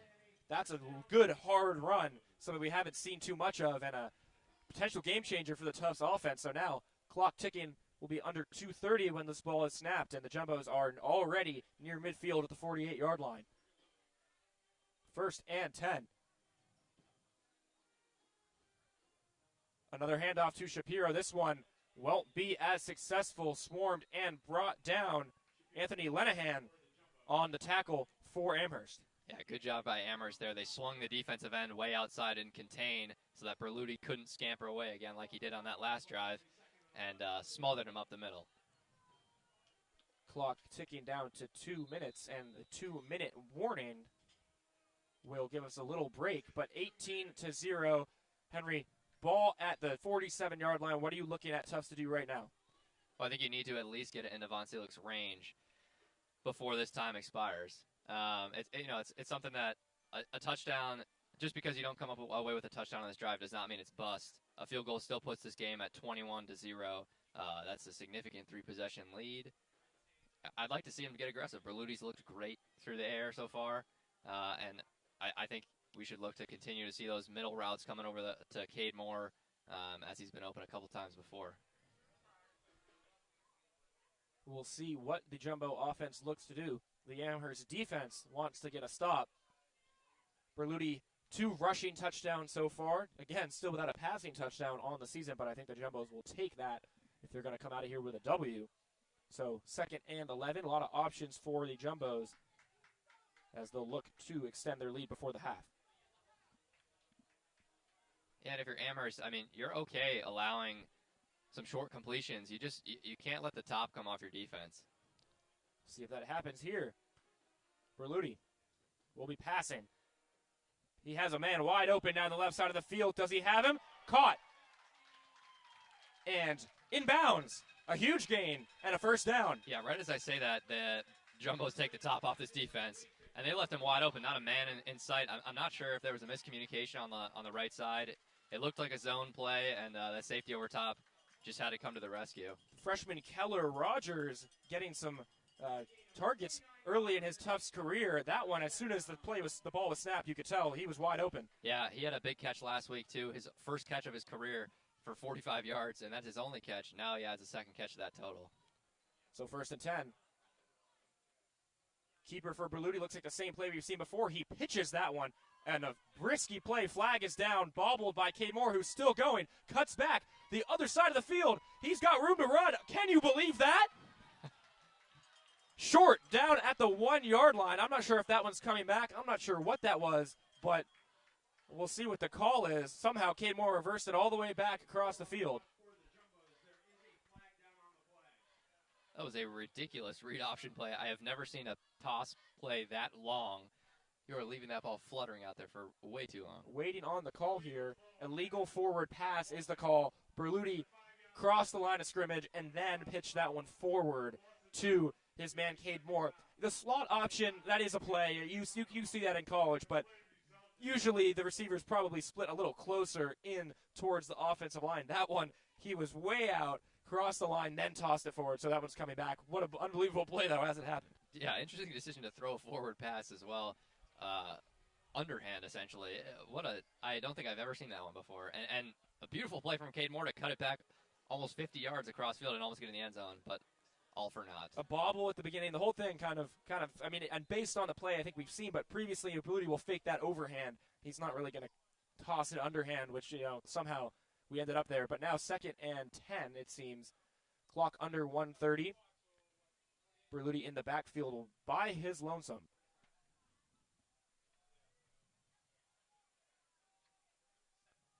2nd and 12 now, Berluti looking to pass. Steps up strong in the pocket towards the end zone. Incomplete. Looking for Henry Fleckner. Well, dangerous decision from Berluti there. You're deep in your opponent's territory, taking shots like that. I like getting aggressive, of course, but Fleckner was smothered in coverage, and a great job from Amherst to stick on him like that. So 3rd and 12. You want the clock to run, I guess. I'm not sure how much the Jumbos are worried about that Amherst offense getting the ball back with a minute to go. Shapiro in the game at running back. Are we looking pass or run here? I think it's an absolutely passing situation. You want to get the ball moved down a little bit further for Von Seelig as well. We'll see right here. It is a pass.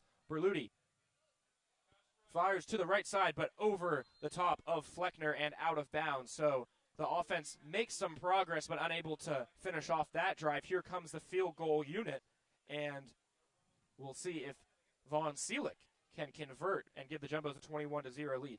Yeah, that's the second time we've seen Berluti have to connect on those short out routes that are actually a 40-yard ball that you're throwing across your body, across the field to the boundary. But, interesting decision on that 3rd and long. So ball's on the 28-yard line. Kick is down and up, and it is no good. Seelick missed it wide right. Well, that's a big break for Amherst, and now you get the ball in a pretty good spot. It'd be like a great kickoff return. And with a minute left, you're in a passing situation. This is 2-minute offense. You're hurry up. You're hustling here. You have all 3 timeouts. You should attack the middle of the field and not be afraid of the clock running out. So you think Amherst will come out aggressive on this drive? I think you have absolutely no choice. You want to score some points here, and then have your offense be successful when they come out of the second half, when you can make adjustments. You don't see them playing for halftime? Absolutely not. I think that's a very weak decision when teams do that. Well, we'll see. 1st and 10, 28-yard line, just under a minute to go before halftime. It's a run on 1st down. Keeper for Morrow, and he doesn't even get back to the line. Maybe made the wrong decision there on the option. Looked like there may have been room to go, but that's a run on 1st down. Yeah, but I think he did end up getting out of bounds there. So a little heads up from the quarterback. If you're going to make the wrong read on the option, at least get out of bounds and don't cost your team a lot of time. So they go option on 1st down. Get out of bounds, clock stops.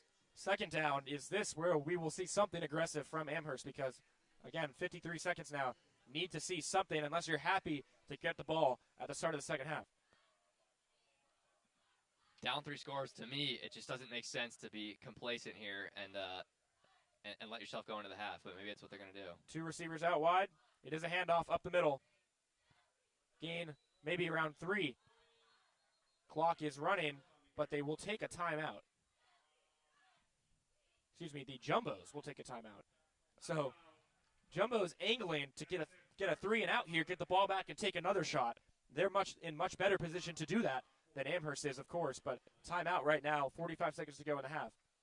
Yeah, I was going to say, if Amherst called that timeout, I would not be really sure what their game plan here was, but good choice from the Jumbos. Your defense is fantastic against 3rd down.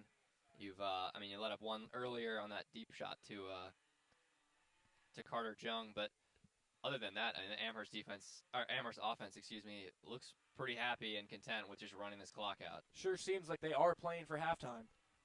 And of course they do receive the ball at the half, so understandable, but again, 18-0 have not really shown too many signs of life thus far. At the very least, in my opinion, you go for 35 yards or something and try to get into the field goal range.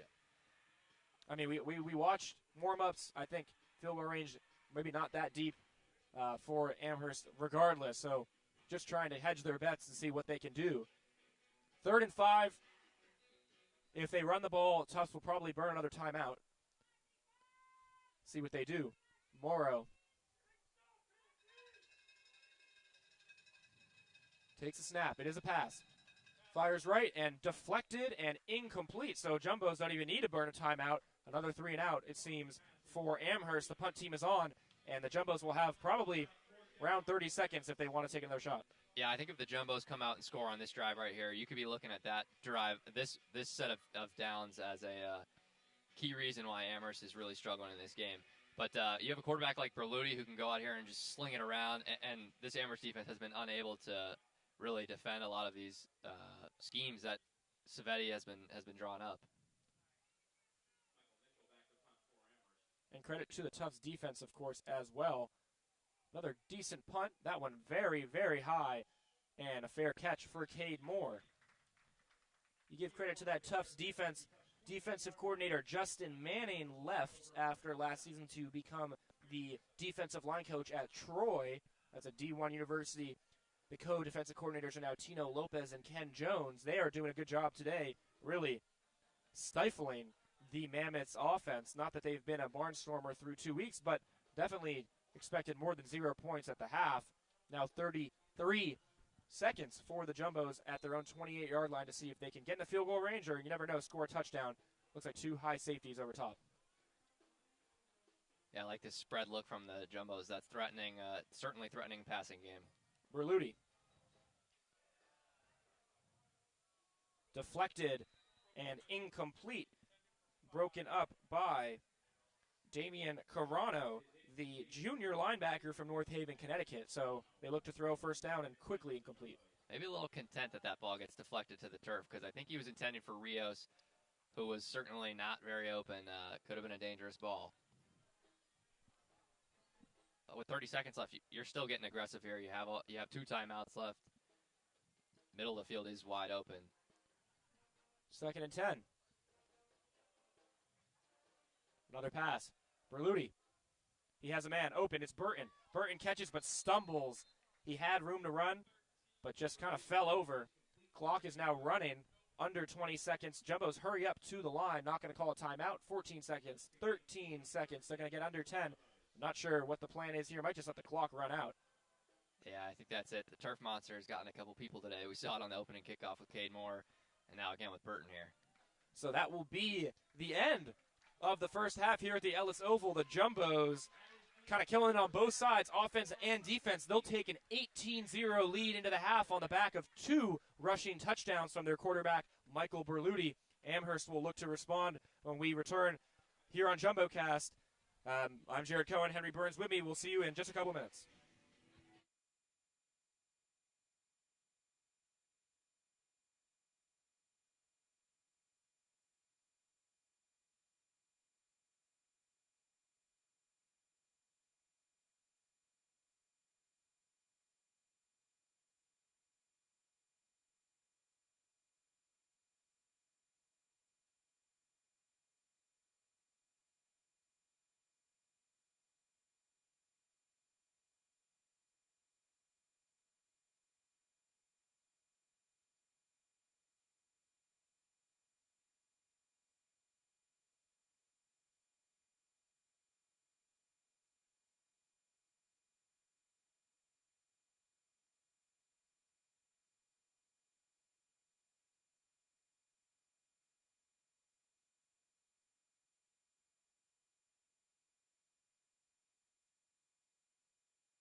Hello and welcome back to the Jumbo Zone here on Ellis Oval. We can see the Jumbos are up 18-0 on the Amherst Mammoths. Had a pretty strong first half, really proving my prediction here, Nick. They started off with a shaky-ish start, throwing interception, but the Mammoths responded with interception of their own, so kind of canceled those two out. Those first two drives, almost a wash. 5 plays for the Jumbos, 3 plays for the Mammoths. Then the Jumbos got a nice 54-yard, 8-play drive, scoring a field goal in the early parts of that first quarter. Then the Jumbos were able to get another drive after a few sort of iffy drives, 3 and out, or 5 plays each for both teams, then a 3 and out from Amherst. Jumbos got a 61-play drive and managed to get down the field, scoring a very nice touchdown from Michael Berluti, as we can see coming up right here on a replay. See Michael Berluti gives the fake and then goes to the right, faking our cameraman as well and scoring a nice touchdown. We also, the Jumbos, then the Mammoths mounted a strong drive going back, taking 10 plays, 37 yards down, but the Jumbos stopped them on 4th down with a very nice pass breakup by the Jumbos cornerback. You can see here, swatted down. Excellent work from the Jumbos defense.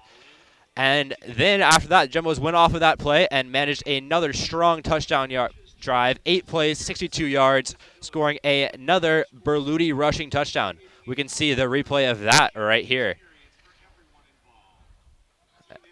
Berluti gives another play-action fake, and it runs right through the hole. Great touchdown from Berluti. He's really providing that touchdown offense that we saw from him in previous games last season, but haven't seen so far this game. Nick, let's talk about Michael Berluti. He's had a great game so far. What have you seen from him? Yeah, Berluti really has. He's had a great game, and especially the fact that, you know, we've seen this Tufts offense. They're clicking now. They're doing the right things, and I think that's super important. Obviously, we knew that there was a little bit of questioning on whether or not they could actually come out and really, you know, for lack of a better description, punch this Amherst Mammoth team in the face and actually see if they could come out swinging. And they really have. Berluti at the moment has 209 total yards. He's got 2 touchdowns, and he's 14 for 22 on completions. I think it's been a really stellar game for him. In contrast, Mason Morrow of the Mammoths, really a bit more of a shabby game. Not great so far with Mason Morrow having 43 total yards, no touchdowns, and only going 5 for 15 on completions. We're going to need to see this Amherst Mammoth team really come out and do better in the second half, which is not surprising considering the last 2 games we've seen from them. They tend to be more of a second half football team, so don't expect them to be down and out just yet. But definitely the Mammoths need to step it up here and come out swinging in the second half if they want any chance of coming back and maybe winning this game. And so you want about being a second half team. Being down 18 points for even a second half team is a tough feat to come over. The Jumbos defense has looked very strong.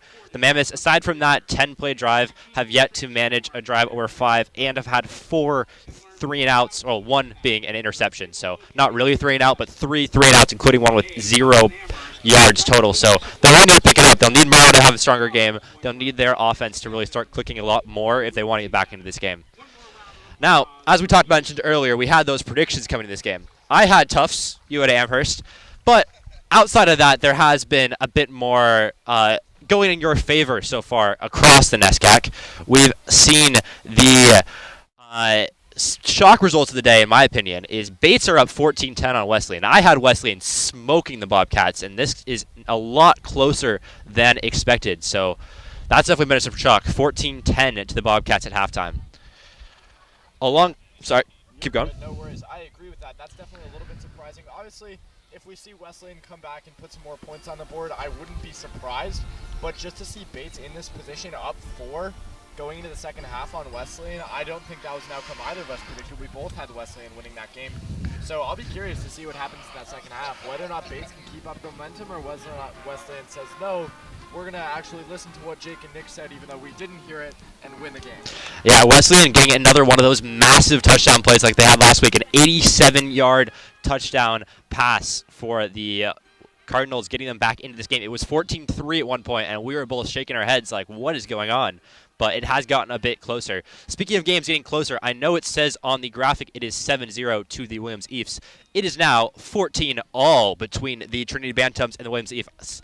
Nick, I know you're a bit disappointed about that. You were pretty big of that prediction, but the Bantams have gotten a lot better in the second quarter and tied the game. This game is actually going on right now. This had a later start, so that's why the scores are changing, but should be a good one to watch down in Hartford. Yeah, you know, I gotta say, this 14-14 is both a little bit of a surprise and a little bit disappointing for me. Admittedly, I was feeling pretty thrilled and feeling pretty high and mighty when it was 14-0. You were certainly gloating a good bit. I may have been gloating a little bit. That's a bit accurate. And, you know, I was confident. But, nonetheless, I still predicted Williams to beat Trinity in a close win. And I think we're seeing that right now. I think there's still potential if it's 14-14. This game isn't over. And, in fact, like, I think that the Eafs could still hold it out. Nonetheless, though, another score and another game that's pretty close at the moment is the Colby-Middlebury game, currently sitting at 10-all. A game I predicted to be a close Colby win. You predicted a Middlebury win. Any opinions on that game? Are you surprised, shocked? I'm not surprised. I expected Middlebury to be a bit further ahead off the gate, but still a tight game. Still a lot of game left to play. As you mentioned, NESCAC's always a tough game, always a good matchup, and I wouldn't be surprised if this game really goes either way.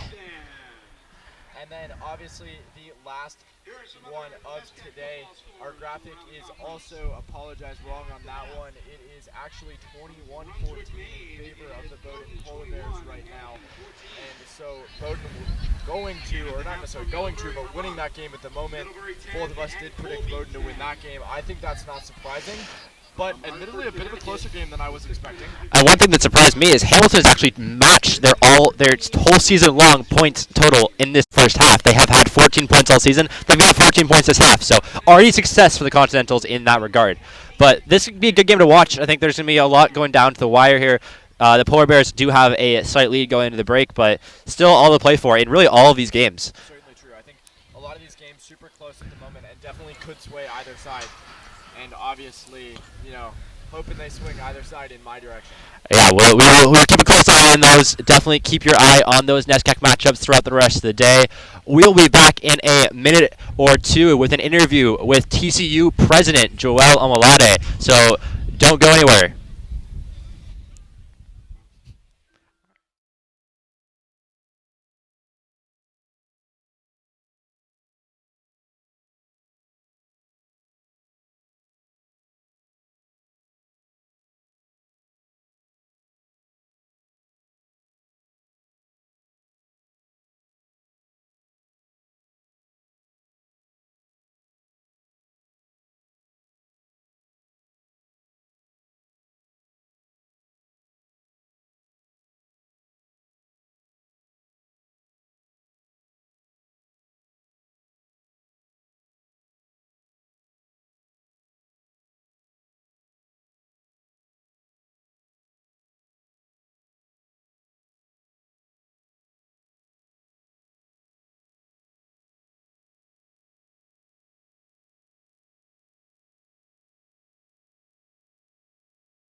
And welcome back to JumboCast. I'm joined by TCU President Joel Amalade. Joel, how are you doing today? I'm chilling. This is so much fun. I'm actually so geeked right now. Yeah, it's great to have you here. We're very excited.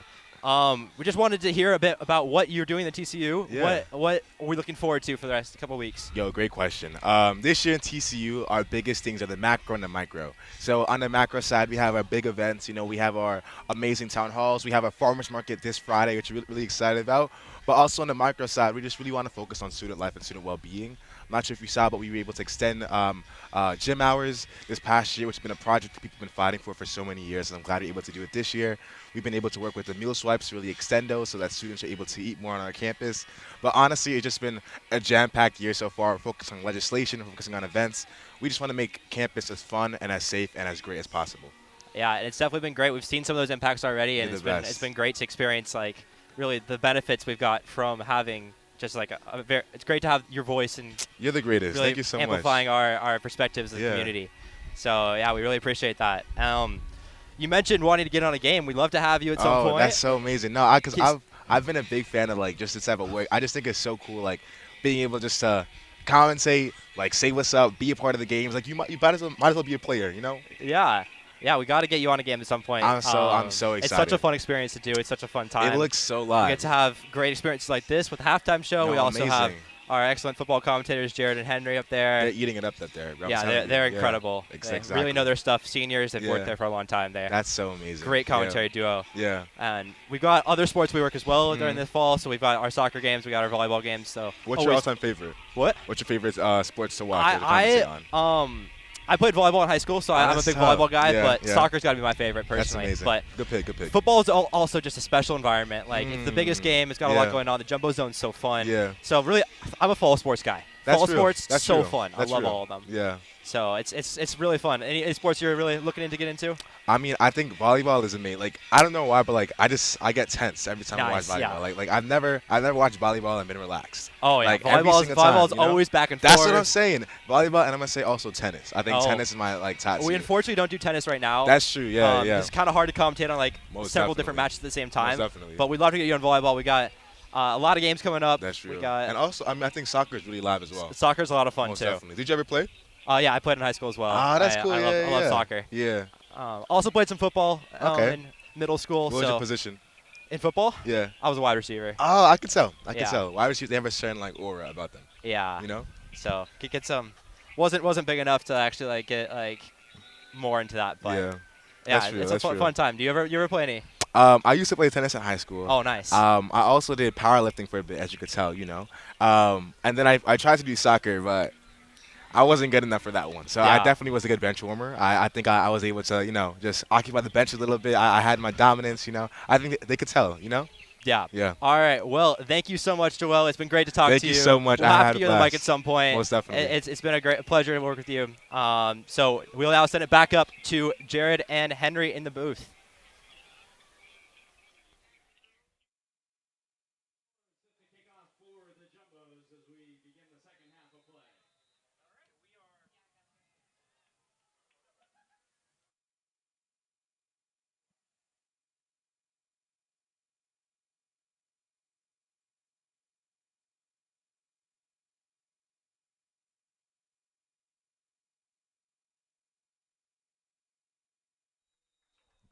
Sorry about that. We are back here on JumboCast for the start of the second half. Should be good to go. 18-0 Tufts is the score. Kickoff right there returned by Amherst. It'll be 1st and 10 for Amherst at the 29-yard line. Coming off a first half that was pretty one-sided as far as these games tend to go. Not a lot of offense for Amherst. Only 4 first downs, no points, and 64 yards total on offense. So they kind of played it for halftime towards the end of the first half. We'll see if there's any more aggression out of this offense here to start the second. They're going to throw immediately. Quick pass caught and just absolutely smothered and brought down. Yeah, Morrow in that first half was 5 for 15 with 40 yards passing. That's just not going to get it done. Additionally, with an interception on that first drive of the game, I'd like to see a lot of pitch and catch here. And when you come out of halftime, the coach can really scheme up the whole drive. A lot of this is scripted. It should be, at least. You know exactly what you're going to do on every play as long as things go to plan. Gain of 5 on first down brings up 2nd and 5. Another quick throw, and that one could have been picked off. Read beautifully by Jameer Alves. He jumped that route. It was a one-read throw, and he broke it up. Alves has been lurking all day. He's kind of baiting this quarterback, and you see him swoop down in there, and that's why I loved playing safety back in high school. You can read everything. You can see exactly what that quarterback's doing. You stare at him with your eyes, and you could dip down underneath routes like that, and that could have been a house call if he got his hands on that. Morrow probably pretty lucky that wasn't a pick six. Alves with his second breakup of the day. He's been phenomenal on the outside. Now 3rd and 5. Morrow hard count. Now looks to reset. Would be big for the team to get a conversion here on 3rd down. They've struggled, and they won't get it. Brought down, sacked on the play. Yeah, great pressure from the linebacking core up the middle here. Really broke through and way to clean it up and make sure he goes down to the ground. There were certainly some open wide receivers, but he didn't have a chance. He couldn't really see over that line right in front of his face. Javier Rios in on the sack. Will Duncanson got in there as well. A team effort, and they're quickly off the field. Not much change for that Amherst offense. Yeah, and this is why I don't like getting conservative on the last drive of the first half, is because your offense has been bad all day, and your choice to really punt that drive away, and now you're punting again here. This punt, high, fair catch called. Cade Moore, but favorable field position for the Jumbos. Yeah, absolutely. Beautiful punt, though, out of your own end from the Amherst punting team. But the Jumbos really look to build on this 18-0 lead here and put things out of reach. Frankly, this Amherst team has yet to reach the red zone, like you mentioned in the first half. The case is still the same, and I really think they're getting dire. Yeah, Tufts had 259 yards of offense in the first half. Obviously 64 only for Amherst. They had 18 points, 11 first down, just kind of having their way at times. Now 1st and 10 on the 34-yard line. They're going to throw on first down. Berluti, quick pass, out route, diving catch. Henry Fleckner brought that in, probably gain around 4. Yeah, great adjustment from Fleckner on the hitch route to come back and get that ball. It's a little outside his body, but good pitch and catch to start the drive. Gain of 5 on the play. 2nd and 5. Fleckner remains in the game. Cade Moore as well. Matt Rios in at receiver.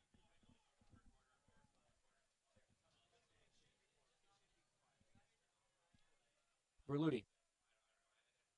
Going to hand that one off. Down past the 50-yard line. A long, hard run from Christian Shapiro. His second such run of the game. He's gaining steam as this game continues to go on. And past the 50-yard line are the Jumbos. Yeah, something we touched upon in the intro to the game today was both teams' poor rushing attacks coming in. With that run, Tufts is nearing the 100-yard mark, which is basically their average through 2 games. On first down, Berluti, play action. Looking deep downfield to the sideline. That's a dot. And it is caught. Cade Moore in between 2 defenders. And a first down. Berluti trusting his most veteran receiver there to come down with a tight ball and a tight window. A wonderful throw through 2 defenders for the first down. Yeah, he was looking at him. 2 guys were there, but put the ball where no one else could get it. And a first down.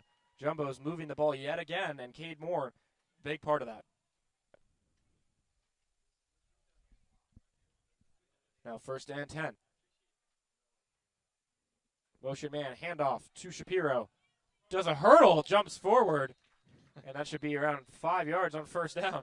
That's an interesting choice to hurdle over the entire pile of defenders, but it looked like it worked out and picked up an extra couple of yards. I love this balanced attack, though. We've seen it kind of go pass, then run, pass, then run, pass, then run, and keeping Amherst on their toes, not committing one way or the other. See what they decide to do on 2nd and 5.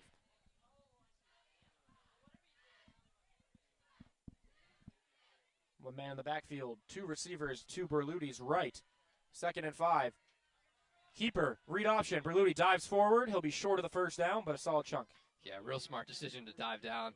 When you're on defense and you see the quarterback getting out of the pocket and looking like he's going to run, you start headhunting. You really want to hit that quarterback hard. Great job to get down to the turf, and that's why you slide. Sophomore tight end Eli McElwaney from Georgia enters the game. Haven't seen too much of him, but it looks like he'll be in maybe to block. Third and 2 on the 25-yard line.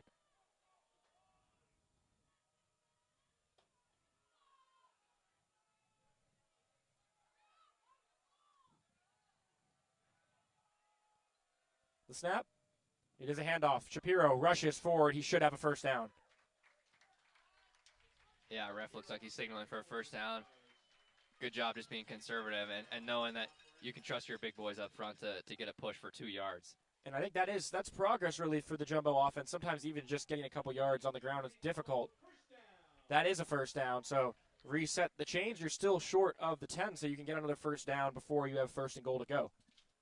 Yeah, Amherst really doesn't have any tackles for loss on the day. I don't think any of these running plays from Tufts has been a threat to go negative. So a good choice to run on such short distance. First and 10. Passing situation. Berluti throwing to the end zone. That ball incomplete over the head of his intended receiver, Ned Rigelis. 6'4", 230, big target. Sideline looking for a flag, but I think it was just great coverage. He was just all over him. Really a tough ball, but Berluti did a good job staying in the pocket and being comfortable knowing he was going to take a big hit up the middle. I like taking a shot on first and 10, though. This is the distance where you can make a play for the end zone, and now you can really settle in and establish yourself on second and 10. So he took a shot for the end zone on first down, now second and 10. This time, a keeper for Berluti. Cutting back left, moving backwards a little bit, spins down, and a gain of around 4. Yeah, now officially the 4th time we've seen the same exact read option concept with Cade Moore out there as the receiving threat. But Berluti pulled it like he scored on before, but this time not much success. So 3 yards on the run from Berluti. 3rd and 7.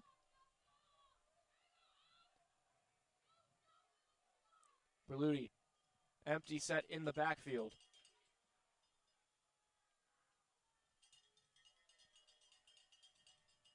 Takes the snap. Stands up in the pocket, throws, caught. Strong hands and still fighting to the end zone. Touchdown, Cade Moore. And that's Berluti's first touchdown pass of this year, and a fantastic game from him. What a pitch and catch to Cade Moore. You find your veteran guy that you found earlier on this drive and let him cap it off with a fantastic touchdown, breaking 2 tackles to get in that end zone. Berluti stepped up, he fired it in, bobbled, and then just couldn't bring down the big man, Cade Moore. And yeah, as you said, first passing touchdown for Berluti. He'll be happy to get that one. And this game is becoming a blowout, 24-0, pending the extra point. Yeah, this is what we were akin to seeing last year with this Tufts team, is a lot of uncompetitive home games. Feels like every time you and I are on the broadcast together, we see it just get out of reach before we even reach the 4th quarter. Unfortunately, that seems to be the case yet again. 25-0 now with the extra point good. And we'll be right back as Tufts kicks the ball off to Amherst.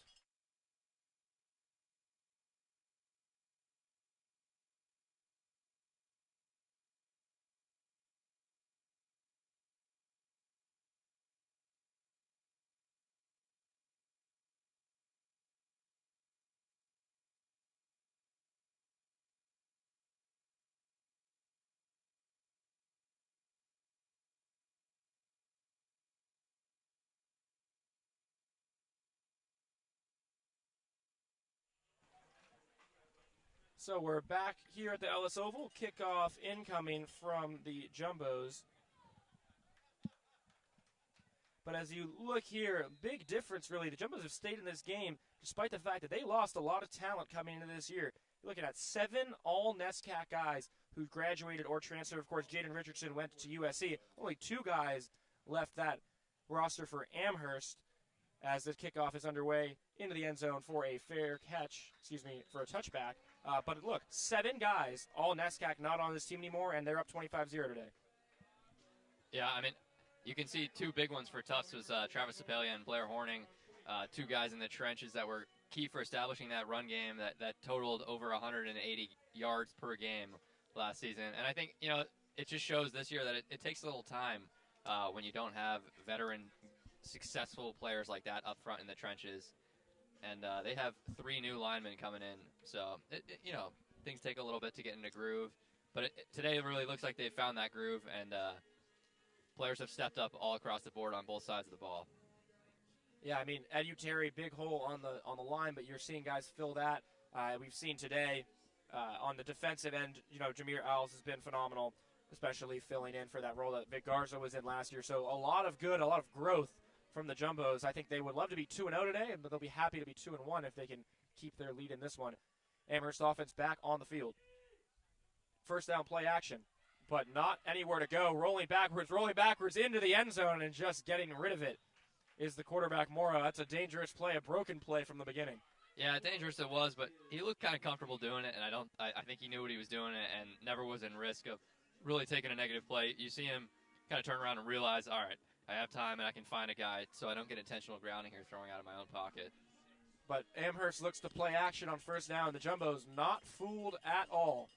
2nd and 10, and this offense just needs to get something going. Yeah, this defense remains untested throughout really this whole game. You've had that one play to Carter Jung earlier. Handoff on 2nd down. Won't do too much. Cato Legaspi on the carry, but marginal gain, if any, and now 3rd and long, position that Amherst has been in before. First half, Amherst was 2 of 7 on 3rd downs. That's actually matching their season, or close to matching their season total of 3rd down conversions, but not high enough, especially in a game like this. So 3rd and 10, 3rd and 9, we'll see if they have any answer for the swarming Tufts defense.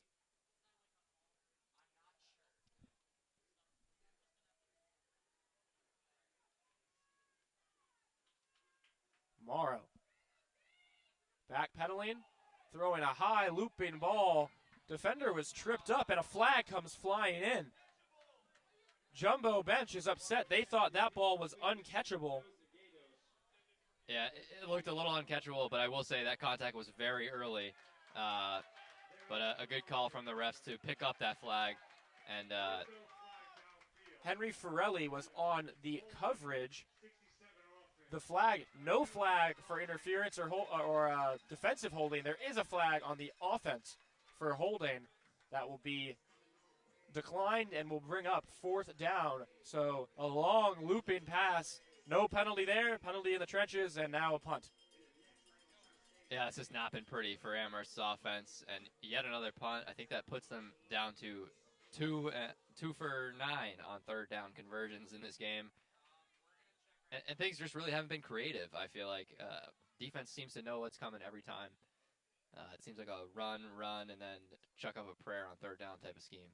You're looking at an offense that doesn't have all too much confidence, though. Their punting unit is having a decent day. Cade Moore actually returning that one, and he's got plenty of room down the right side. Makes a move, cuts down past the 50-yard line. A big return for Cade Moore. He's been everywhere today. Yeah, in Andre Smith's absence, he has done a fantastic job on this special teams units, both on kick returns and punt returns.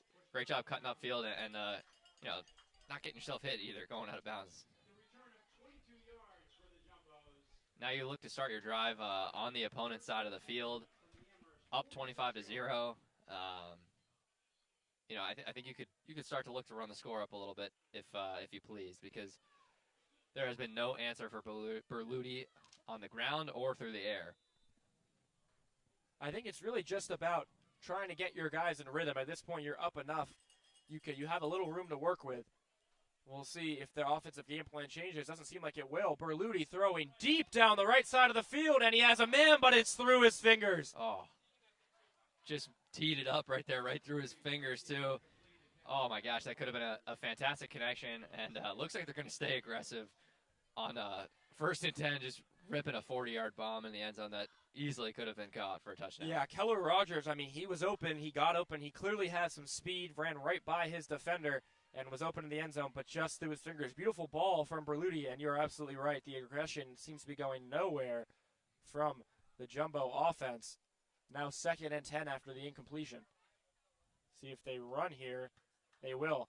Handoff, jump cut, and pushing forward. Flag comes flying in. That'll be close to a first down depending on the call.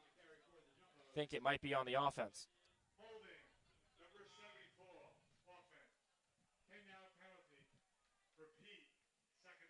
So Michael Mayava, senior offensive lineman from Denver, is called for a hold, and then that one will come back. Yeah, if there was no hold on that play, though, that was would have been a great 2nd down run. 2nd and 20 is certainly a foreign distance, I think, as an offense. It's not something that you really rep out in practice very often. You kind of treat it as 2 segments of 10-yard plays. You're really looking to get within the chains again on your 3rd down play to set yourself up. Berluti burns the timeout, doesn't like what he sees, so we'll be right back. 25-0 Jumbos.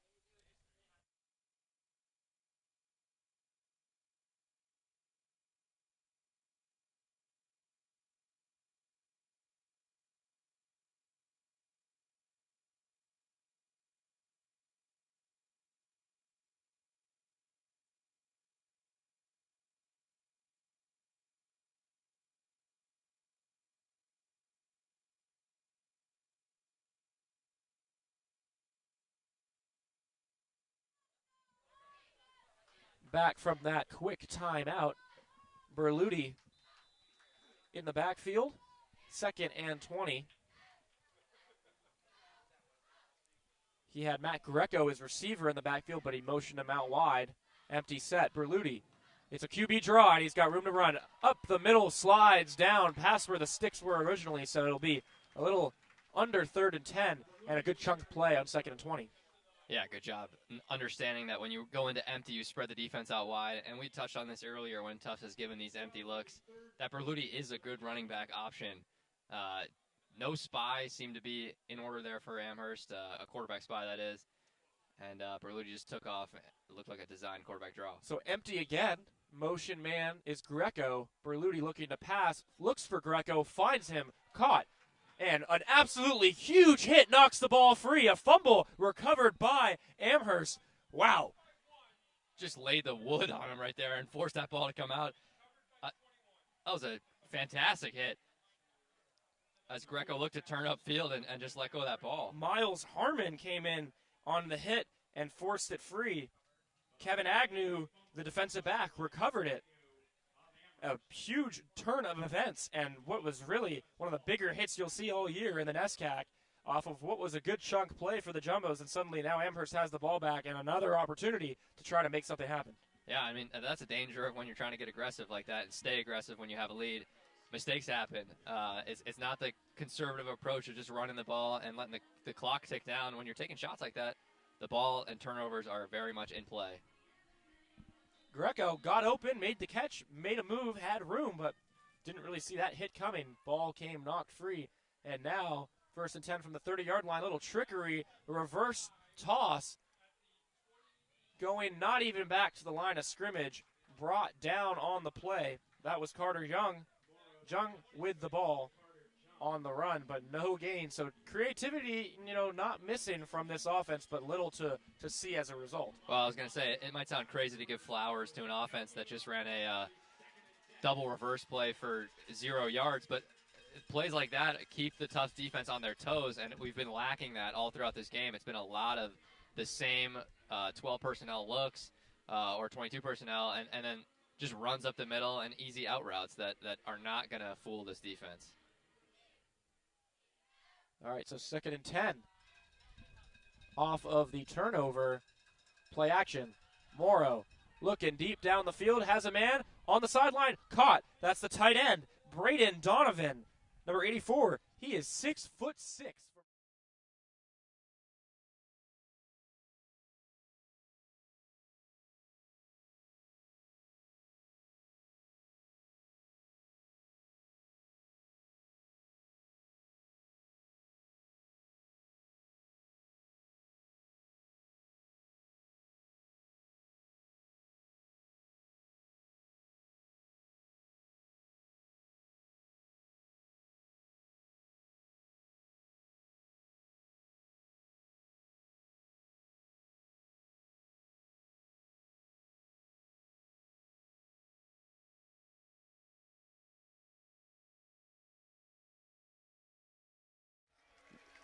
Let them talk about this.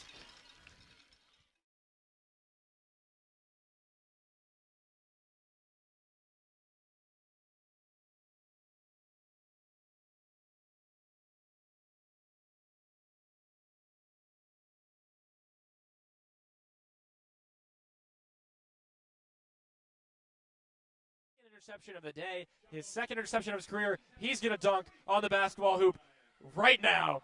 And the Jumbos' vibes are very good. Even following the fumble, they get an interception right back. And 25-0 remains their score. What a day for Duncanson. Had that sack on the last drive and a pick on the second drive of the game, and now caps it off with another one today. Certainly will be getting a game ball. This time a handoff on first down, a little more conservative. Man puts his shoulder into the defender and gets back to the line of scrimmage. That's Shapiro. Yeah, angry running right there. Could have been a loss, probably fought back for just an even gain. Run on first down. We didn't really see that last drive. Jumbos look to just kind of want to run their offense. They're not going to run the clock out. They gave him some yardage there. Reads as 2nd and 6. I thought it was probably a little less than that. But progress on first down. Berluti now on second down.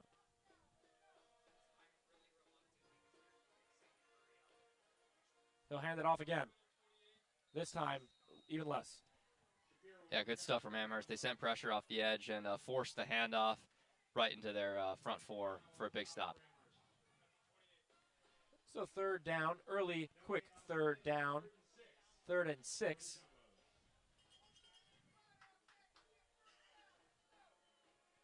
It's a spot where you can kind of try some new things out, though. Through 2 weeks, the offense has been pretty stagnant.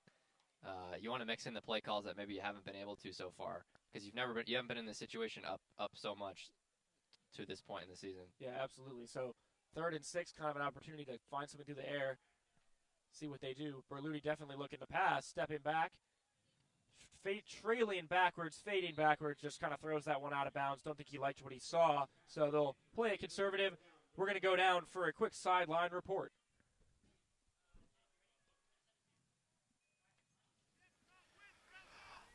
All right, and after the Jumbos scored a touchdown on that previous possession, not this one, they managed to get three touchdowns in 4 trips to the red zone alongside 1 field goal in trips to the red zone. So 3 touchdowns in 4 trips to the red zone and 1 field goal in that other trip. So the Jumbos really able to capitalize on the red zone spots, something we didn't expect to see coming into this game. Also, going around the NESCAC, Trinity at halftime is up 21-14 on Williams, so my prediction's looking better than Nick's there. Bowdoin is up 28-21 on Hamilton. It's still 10-10 in Middlebury Colby, and Bates extended their lead to 21-10 against Wesleyan. A real upset watch there.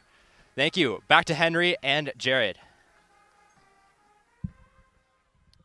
All right, thank you, Jake, for those updates. We're now back. Missed a punt right there, but not too much happened. Fair catch, ball now at the 37-yard line. 3 minutes even to go in the third quarter. First, probably best defensive possession for the Amherst defense in a little bit since the first half. Now Morrow and the offense gets another shot. A new quarterback, number 7 in the game. This ball caught. Room to run. First down. It's not Morrow in at quarterback. It is John Collier, the sophomore quarterback from Atlanta, Georgia, standing 6'3", 200 pounds. He has entered the game at quarterback. See if he can give a spark to a stagnant Amherst offense. First play looks like maybe he can.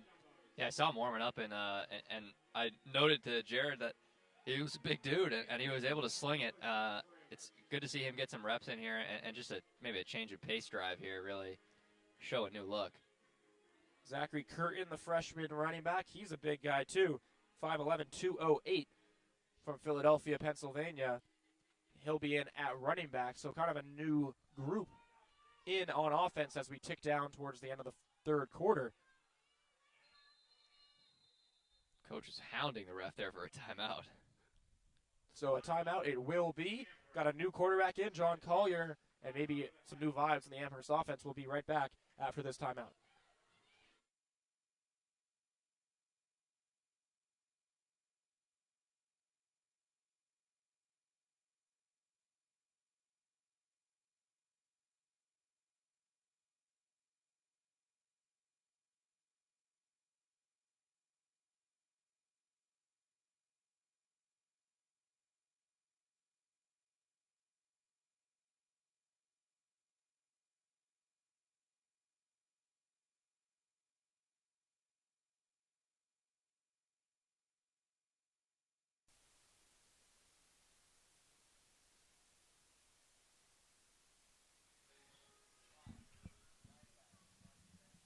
So 1st and 10 to go with 2 minutes and 7 seconds left in the third quarter.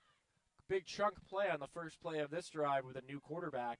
Second play will be a keeper and getting downhill quickly, jumping sideways, making a man miss, and down near a first down is the quarterback, Collier.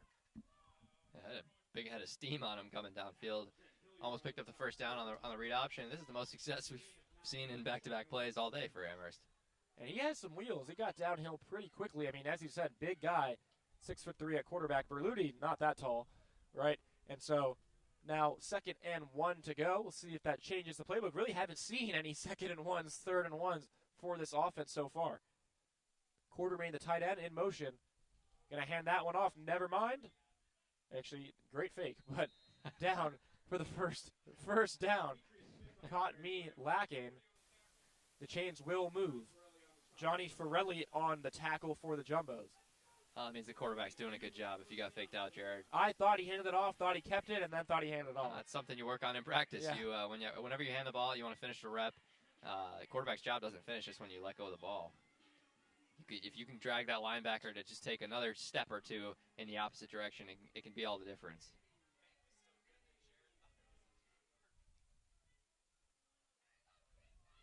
All right, 1st and 10, and moving the ball. Amherst offense.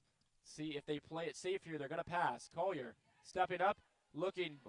Thought he was looking deep, but he got hammered in the backfield. Ball came out of his hand a little bit awkward. Incomplete pass. Yeah, took a shot there on that throw, and that ball just came down and hit the turf.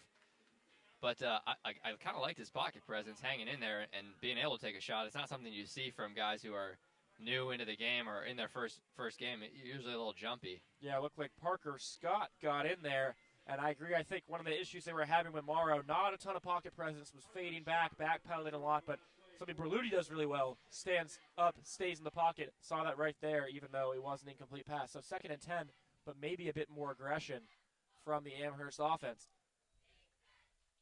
Tufts linebackers creeping up. Collier going to throw quickly on a screen pass, but not even close to his intended receiver, Sam Gerber. That one should have been an easy pitch and catch, but not a good throw. Yeah, that's just about reps on those design screen passes.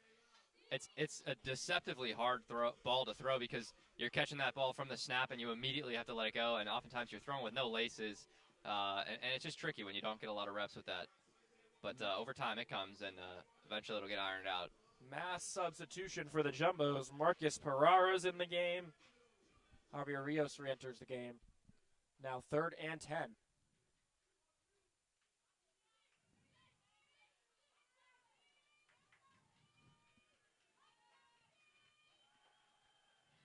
Looking to pass, scrambling in the pocket, running around, running right, throwing across his body towards the middle of the field. Is that intercepted? Or is it caught? Let's wait for the ruling on the field. That ball was somehow brought in and caught. Owen Gatos on the reception. How did this happen? The quarterback was scrambling all over the place, not off of a back foot throw. Ripped a dart at him. He just ripped it right away from the defensive back. There was a play to be made. Flag is down. Thrown at the end of the play. Referees are conferring. There is no foul on the play. Ball was touched by the defense first.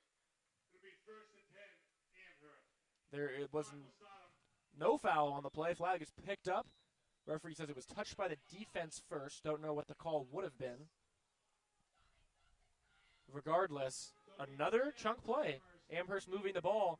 That one a little bit scary when he let go of it. Definitely. But, Amherst will take the yards. That's the end of the third quarter. Still 25-0 Tufts, but probably the best drive we've seen from the Amherst offense so far. So when we come back, we'll see if Amherst can get the ball into the end zone or get points on the board for the first time today.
We are back on this JumboCast broadcast of Tufts football. Hearing some of the scores from around the NESCAC. A lot more competitive games, one-score games in the other matchups across the conference. This one, not so much, but a chance to make it a little bit closer. Here's Collier, plenty of time in the pocket. Does he see the rush? He does. Breaks away, steps upfield, he's going to run. Jumps down, brought down, turned what could have been a sack into a gain of around 5. I mean, for a sophomore quarterback who's getting his first minutes in the game, I'm really impressed with his poise. He's been standing in that pocket and feeling pressure without having to take the ball down and tuck it to run. He's looking to pass the whole time and did a great job to pick up 5 yards there. So John Collier has this Amherst offense moving. 2nd and 6 now after he gained 4 yards on the ground.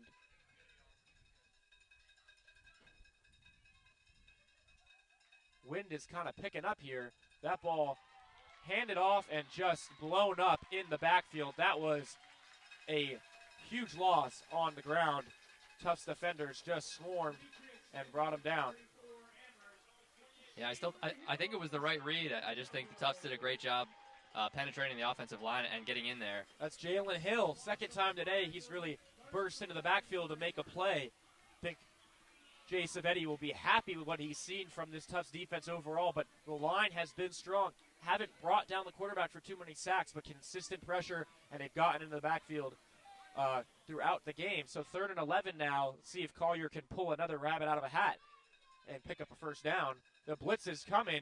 Picked up pretty well. He's going to be flushed out right. Looking, keeping his eyes upfield, throwing across his body, and that ball is picked off. Not a good throw. And brought down. The pick. You'll see here in the replay, I don't know if it'll be able to pan out at that wide, but he had number 15, Keith Delaney, wide open in the end zone the whole time and just threw it way too late. Great job from Tufts just scooping up the fly ball, the pop fly right in the middle of the field and returning it. Was Ty Richardson on the interception?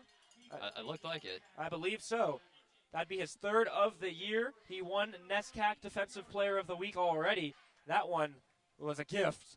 Not going to really have an easier interception than that one, except maybe the one we saw earlier today. 2 really bad interceptions from this offense. Collier had that offense moving, but you can't make a mistake like that. You can't throw across your body towards the middle of the field. We know that. No, I know. It made me look bad right as I hyped him up for his poise, and then he throws across his body and throws a pop fly. So now Tufts offense still in the game. Berludi's still in at quarterback. Here's Khalid Calhoun, dragged out of bounds. If he even got back to the line, maybe a yard. So, 2 steps forward, 4 steps backwards for Amherst. Thought they had something going, but just not a good way to end the drive. Now with the Jumbos, see if they look to stay aggressive or just trying to get this one towards the end. Doesn't seem like we will see much competition from here on out. Maybe a chance to see some guys who don't get regular playing time thus far, though. Still see Matt Rios in the game, some of Berludi's favorite targets. 12:43 on the clock. 2nd and 8. Going to hand it off again. This time there's room. Jump cut inside. And Khalid Calhoun with a decent gain.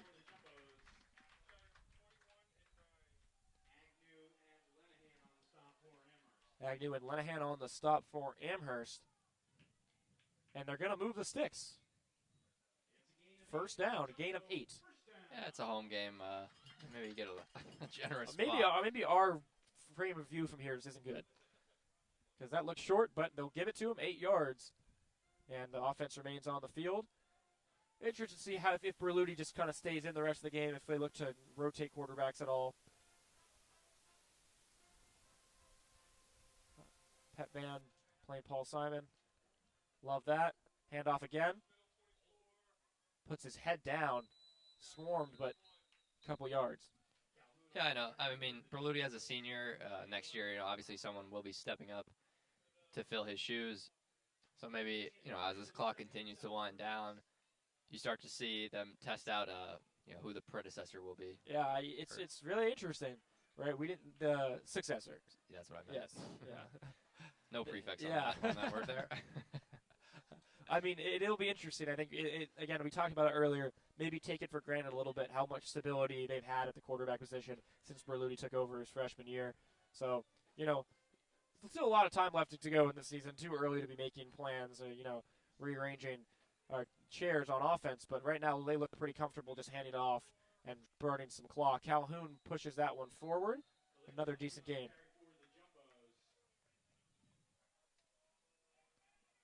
Love to see some fireworks here. Take a shot deep, at least if only for our entertainment and the entertainment of those at home. Not sure we'll see that. Yeah, why not increase your, if you're Berluti, why not increase your already NESCAC all-time passing yard leader and touchdown leader? Yeah, he's the Jumbo's leader, Tufts all-time university leader in pretty much every passing category. And I'm sure, why not pad those stats, make it unbreakable.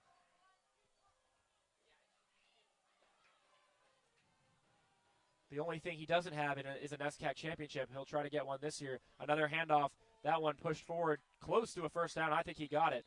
See what the spot is. They're going to move the chains.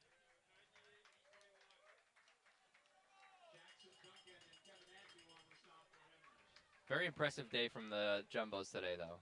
It's something that we were a little worried about coming in. Both Jared and I were sitting in our house last Saturday watching the box score against Wesleyan and just seeing how inefficient Tufts was going to be, and watching Von Seelig repeatedly come out and kick field goals did not instill confidence for this week. But they really disproved our worries today. Yeah, and I think especially Shapiro, 11 carries for 58 yards. They're really going to take that 5.2 yards a clip. Right here, going to hand it off to Calhoun again. Does a shimmy, breaks a tackle. That's a strong run as well. And I think just that rushing offense is a little bit more in line with what you saw last year. Berluti, he's at 52 yards on the ground, 8.7 yards per carry. That really, it's just a game changer in terms of the way you can run your offense. Yeah, and he's been very efficient throwing the ball. Better increasing his completion percentage on the year. Coming in was around 48%, and today he's throwing at 62%, and obviously he has 3 touchdowns, 2 on the ground and 1 through the air.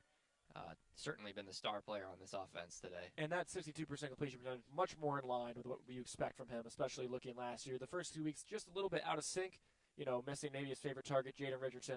Right now, they are happy to run the ball, and they're running the ball more efficiently than ever. That's Shapiro back in the game. Yeah, and next week is a big test for this Tufts team against Trinity. Historically, one of the better teams in the NESCAC, has won the NESCAC the last 2 years. And as someone that's had Tufts numbers, certainly, beat Tufts last year and the year before, I believe. And so we look forward to having that game at Ellis Oval next week. Yeah, Trinity is always dangerous. I think we'll be in for a treat, hopefully a bit more competitive than we've seen thus far today. 3rd and 1. Looks like probably another run play. Jumbo set in the game. It'll be a keeper for Berluti. He's going to get the first down and juke inside. I think if you're Coach Savetti, you want him to just kind of dip out of bounds right there, but they'll take the extra yards and move the sticks. Yeah, it feels like if I was Savetti, I'd be thinking about putting in the backup at this point, especially when your quarterback's like Berluti and that competitive edge. He doesn't want to just slide or go out of bounds and give up. He wants to always gain those extra couple of yards, but unfortunately can be compromising to the rest of the season if he does go down with an injury. Yeah, I think definitely they're going to let him finish off this drive. The clock is ticking. They're really just running the ball. But, of course, a QB keeper, always a little bit dangerous. 7 minutes and 15 seconds to go. 1st and 10 from the 44-yard line. Berluti hands that one off. Shapiro really looking like a man possessed as he breaks 3 tackles, puts his head down, and picks up a first down. He has just picked up steam as this game has gone on. Yeah, he's really been the hot hand. Earlier they were rotating in a lot, but it's just been consistently Shapiro lately. He certainly has the juice. Looks like an injury on the field for Amherst. So we, again, will take just a quick break and be right back. 25-0 Tufts over Amherst so far.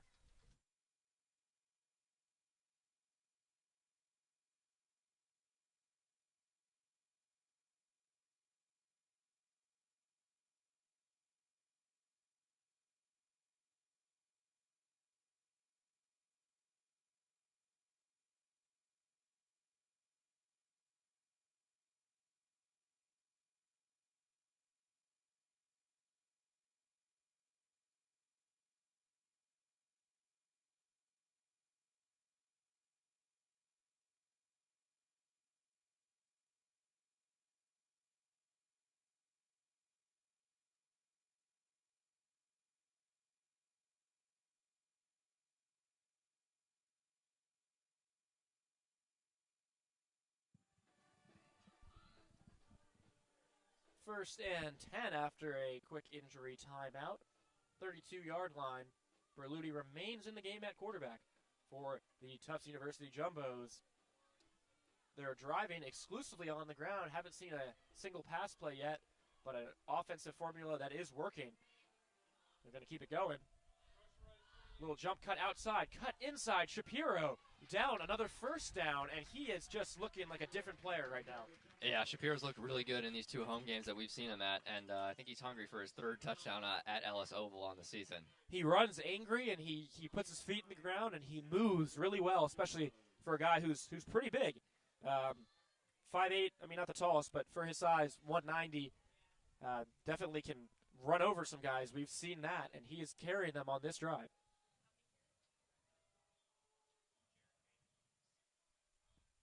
Yeah, not quite a first down. Scoreboard says 2nd and 23. I don't think that's right. 2nd and 1. Shapiro again dives forward. That probably will be enough. See what the spot is. Looks like the line judge is signaling 3rd down. No home team spot here on this one.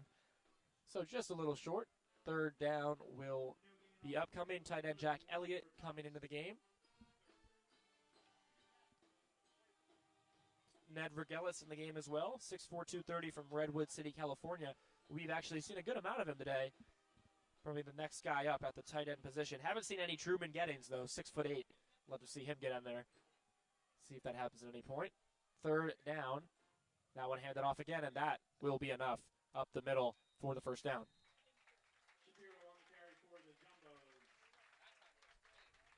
And I think that might be it for Michael Berluti.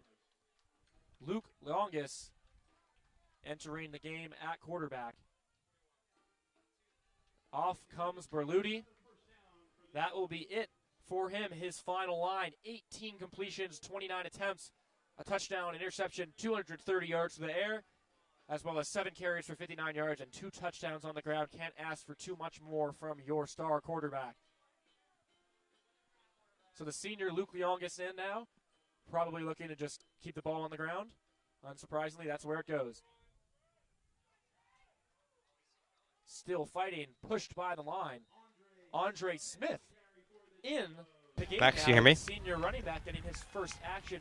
You got me good. We Okay, haven't great. seen him in the special teams games. He's an all-NESCAC special teamer. So it looks has been consistently. Last year he did make the all-NESCAC team as a returner. Didn't see him at all in that role today, but he's gotten some carries this season, and he's going to get some more today. I've always been a fan of his game.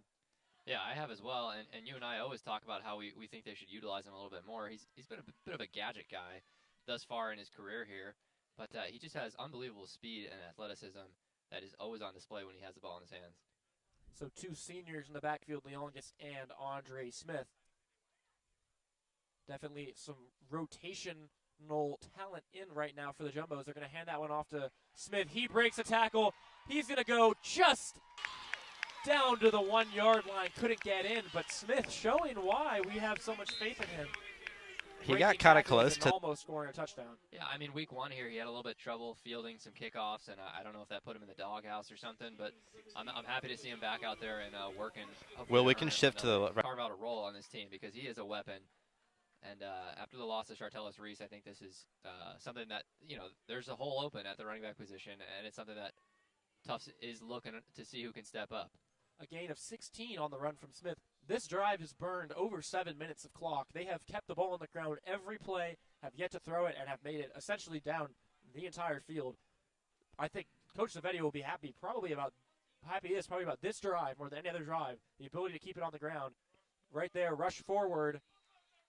Going to be marked again short, just couldn't get in. But again, the ability, something they hadn't really shown so far, to just pound the rock is something I think coaches are always going to be happy with.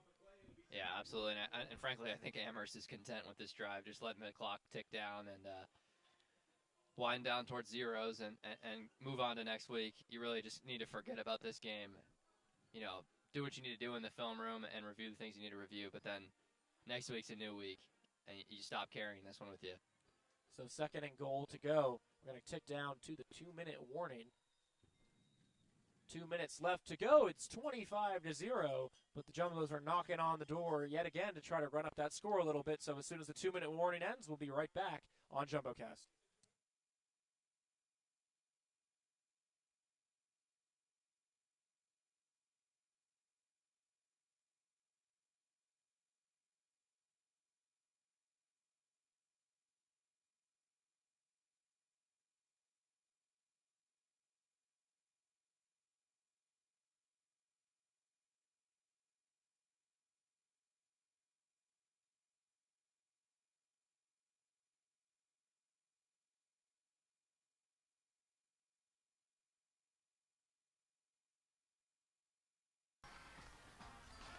the Jumbos are in the red zone yet again and have had some very good success in the last few shots, going, as we mentioned, 3 touchdowns and a field goal on 4 drives. Quick NESCAC sum up. It is currently 24-10 Middlebury ahead of Colby. Wesleyan is down as well, but we're going to head back to Jared and Henry for the... Thank you, Jake. We're back on the 1-yard line. Handoff Smith up the middle. Touchdown. Looks like they're marking him down short. Did you not? Am I blind? I think he got a last little stuff there from a Amherst defender who kept him out. Not a touchdown. My fault. I thought I saw the referee put his arms up. So now 3rd down and 1. Jumbos have run the ball up the middle 3 times on the 1 and have not been able to get it in. We'll see if 3rd down is the charm for them. Looks like they'll probably run a similar play. Smith in the backfield with Leongas. Yeah, I got a hard time running out of shotgun on the 1-yard line. I like the under center approach. And a fumble. Yeah. Ball snapped over the head of Leongas. Yeah. So not your ideal possession on the goal line right there. Fumble recovered by Leongas.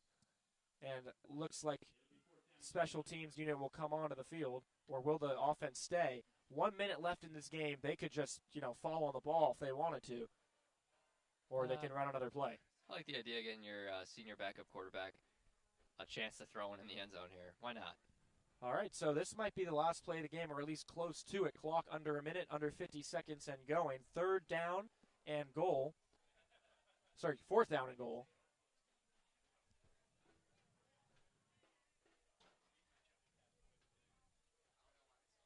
Leongas, the senior, at quarterback. And a delay of game.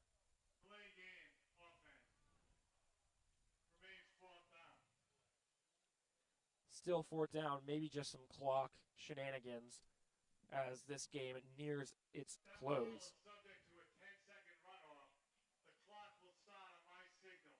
A 10-second runoff. It goes with that penalty, so now down to 22 seconds. The Jumbos are just trying to get out of here. Yeah, I think that's a little bit of gamesmanship from Savetti knowing the rules. Does not look like they would like to run a play here. And the clock is now running, and that should most likely do it. Under 15 seconds, there won't be another play. So from the Ellis Oval, the Jumbos will walk away as victors over the Amherst College Mammoths, 25-0. The defense pitches a shutout. The offense shows up, gets to the end zone. We saw Michael Berludi's first passing touchdown of the year, and the Jumbos will move to 2-1 as the Amherst Mammoths fall to 2-1.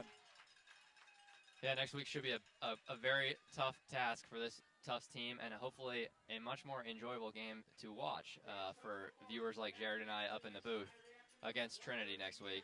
But really impressive day, establishing the run and following through in the efficiency in the passing game and keeping your kicker off the field. It's a simple thing, but, Vasil got the needed rest that he deserves after 2 busy weeks. So the Jumbos make progress. Amherst will look to reset.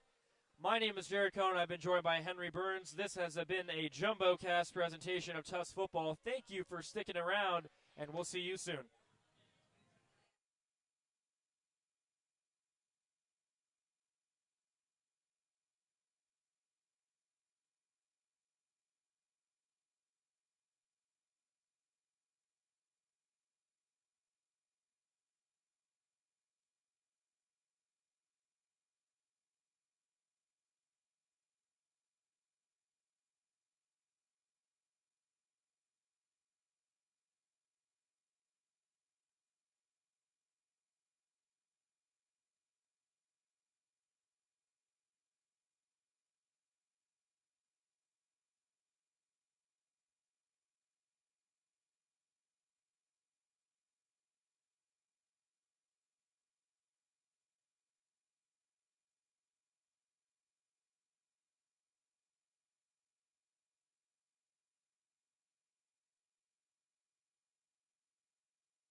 And welcome back. I'm now joined by quarterback Michael Berluti of the Jumbos, who had quite the game today, putting up 2 rushing touchdowns and a passing touchdown.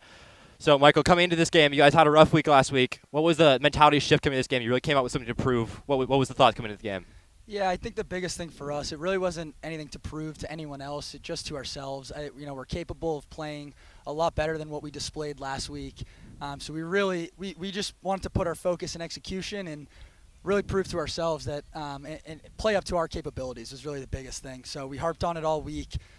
We put our focus on just execution and playing up to our potential and our capabilities. So it was good to execute a little bit better today. Still a little bit more work to do. Yeah, speaking of executing, you guys were really able to, in the red zone this week, get those touchdowns, get those points on the board, which had been a bit of a struggle earlier in this season. Was there a shift in tactics, like opting for like the play action runs and all those different plays, or was that just more things working better, you're able to execute on it better? Yeah, we definitely struggled in the red zone the past couple of weeks, so we put a huge emphasis again all week on finishing in the red zone. I don't know if there was too much of a mentality shift, just trying to execute our plays to the fullest, make sure everyone's doing their job, all 11 guys on the field are playing their part, and just exploit what they give you. Just take what the defense gives you. They were crashing in hard on the run. I had a little bit of area to take it and go, so it was great that they worked out. Credit to really the O-line and the receivers blocking on the perimeter, so it was great to get in and convert a little bit more there today. Yeah. All right, well, thank you, Michael. Excellent game today. We'll let you go off and celebrate with your team. Awesome. It's been a Thanks pleasure. so much. I really appreciate it, guys. Have a good one. You too. And from JumboCast, thank you so much for tuning in today. Great broadcast. We got the Jumbo Zone going. We got some great commentary from Henry and Jared. Thank you to Will on the sideline cam, Sophia on the directing, Nick on the Jumbo Zone alongside me, and Max and Zach up in the directing booth alongside John and Noah on the cameras. Thank you so much for tuning in, and as always, stay home safely.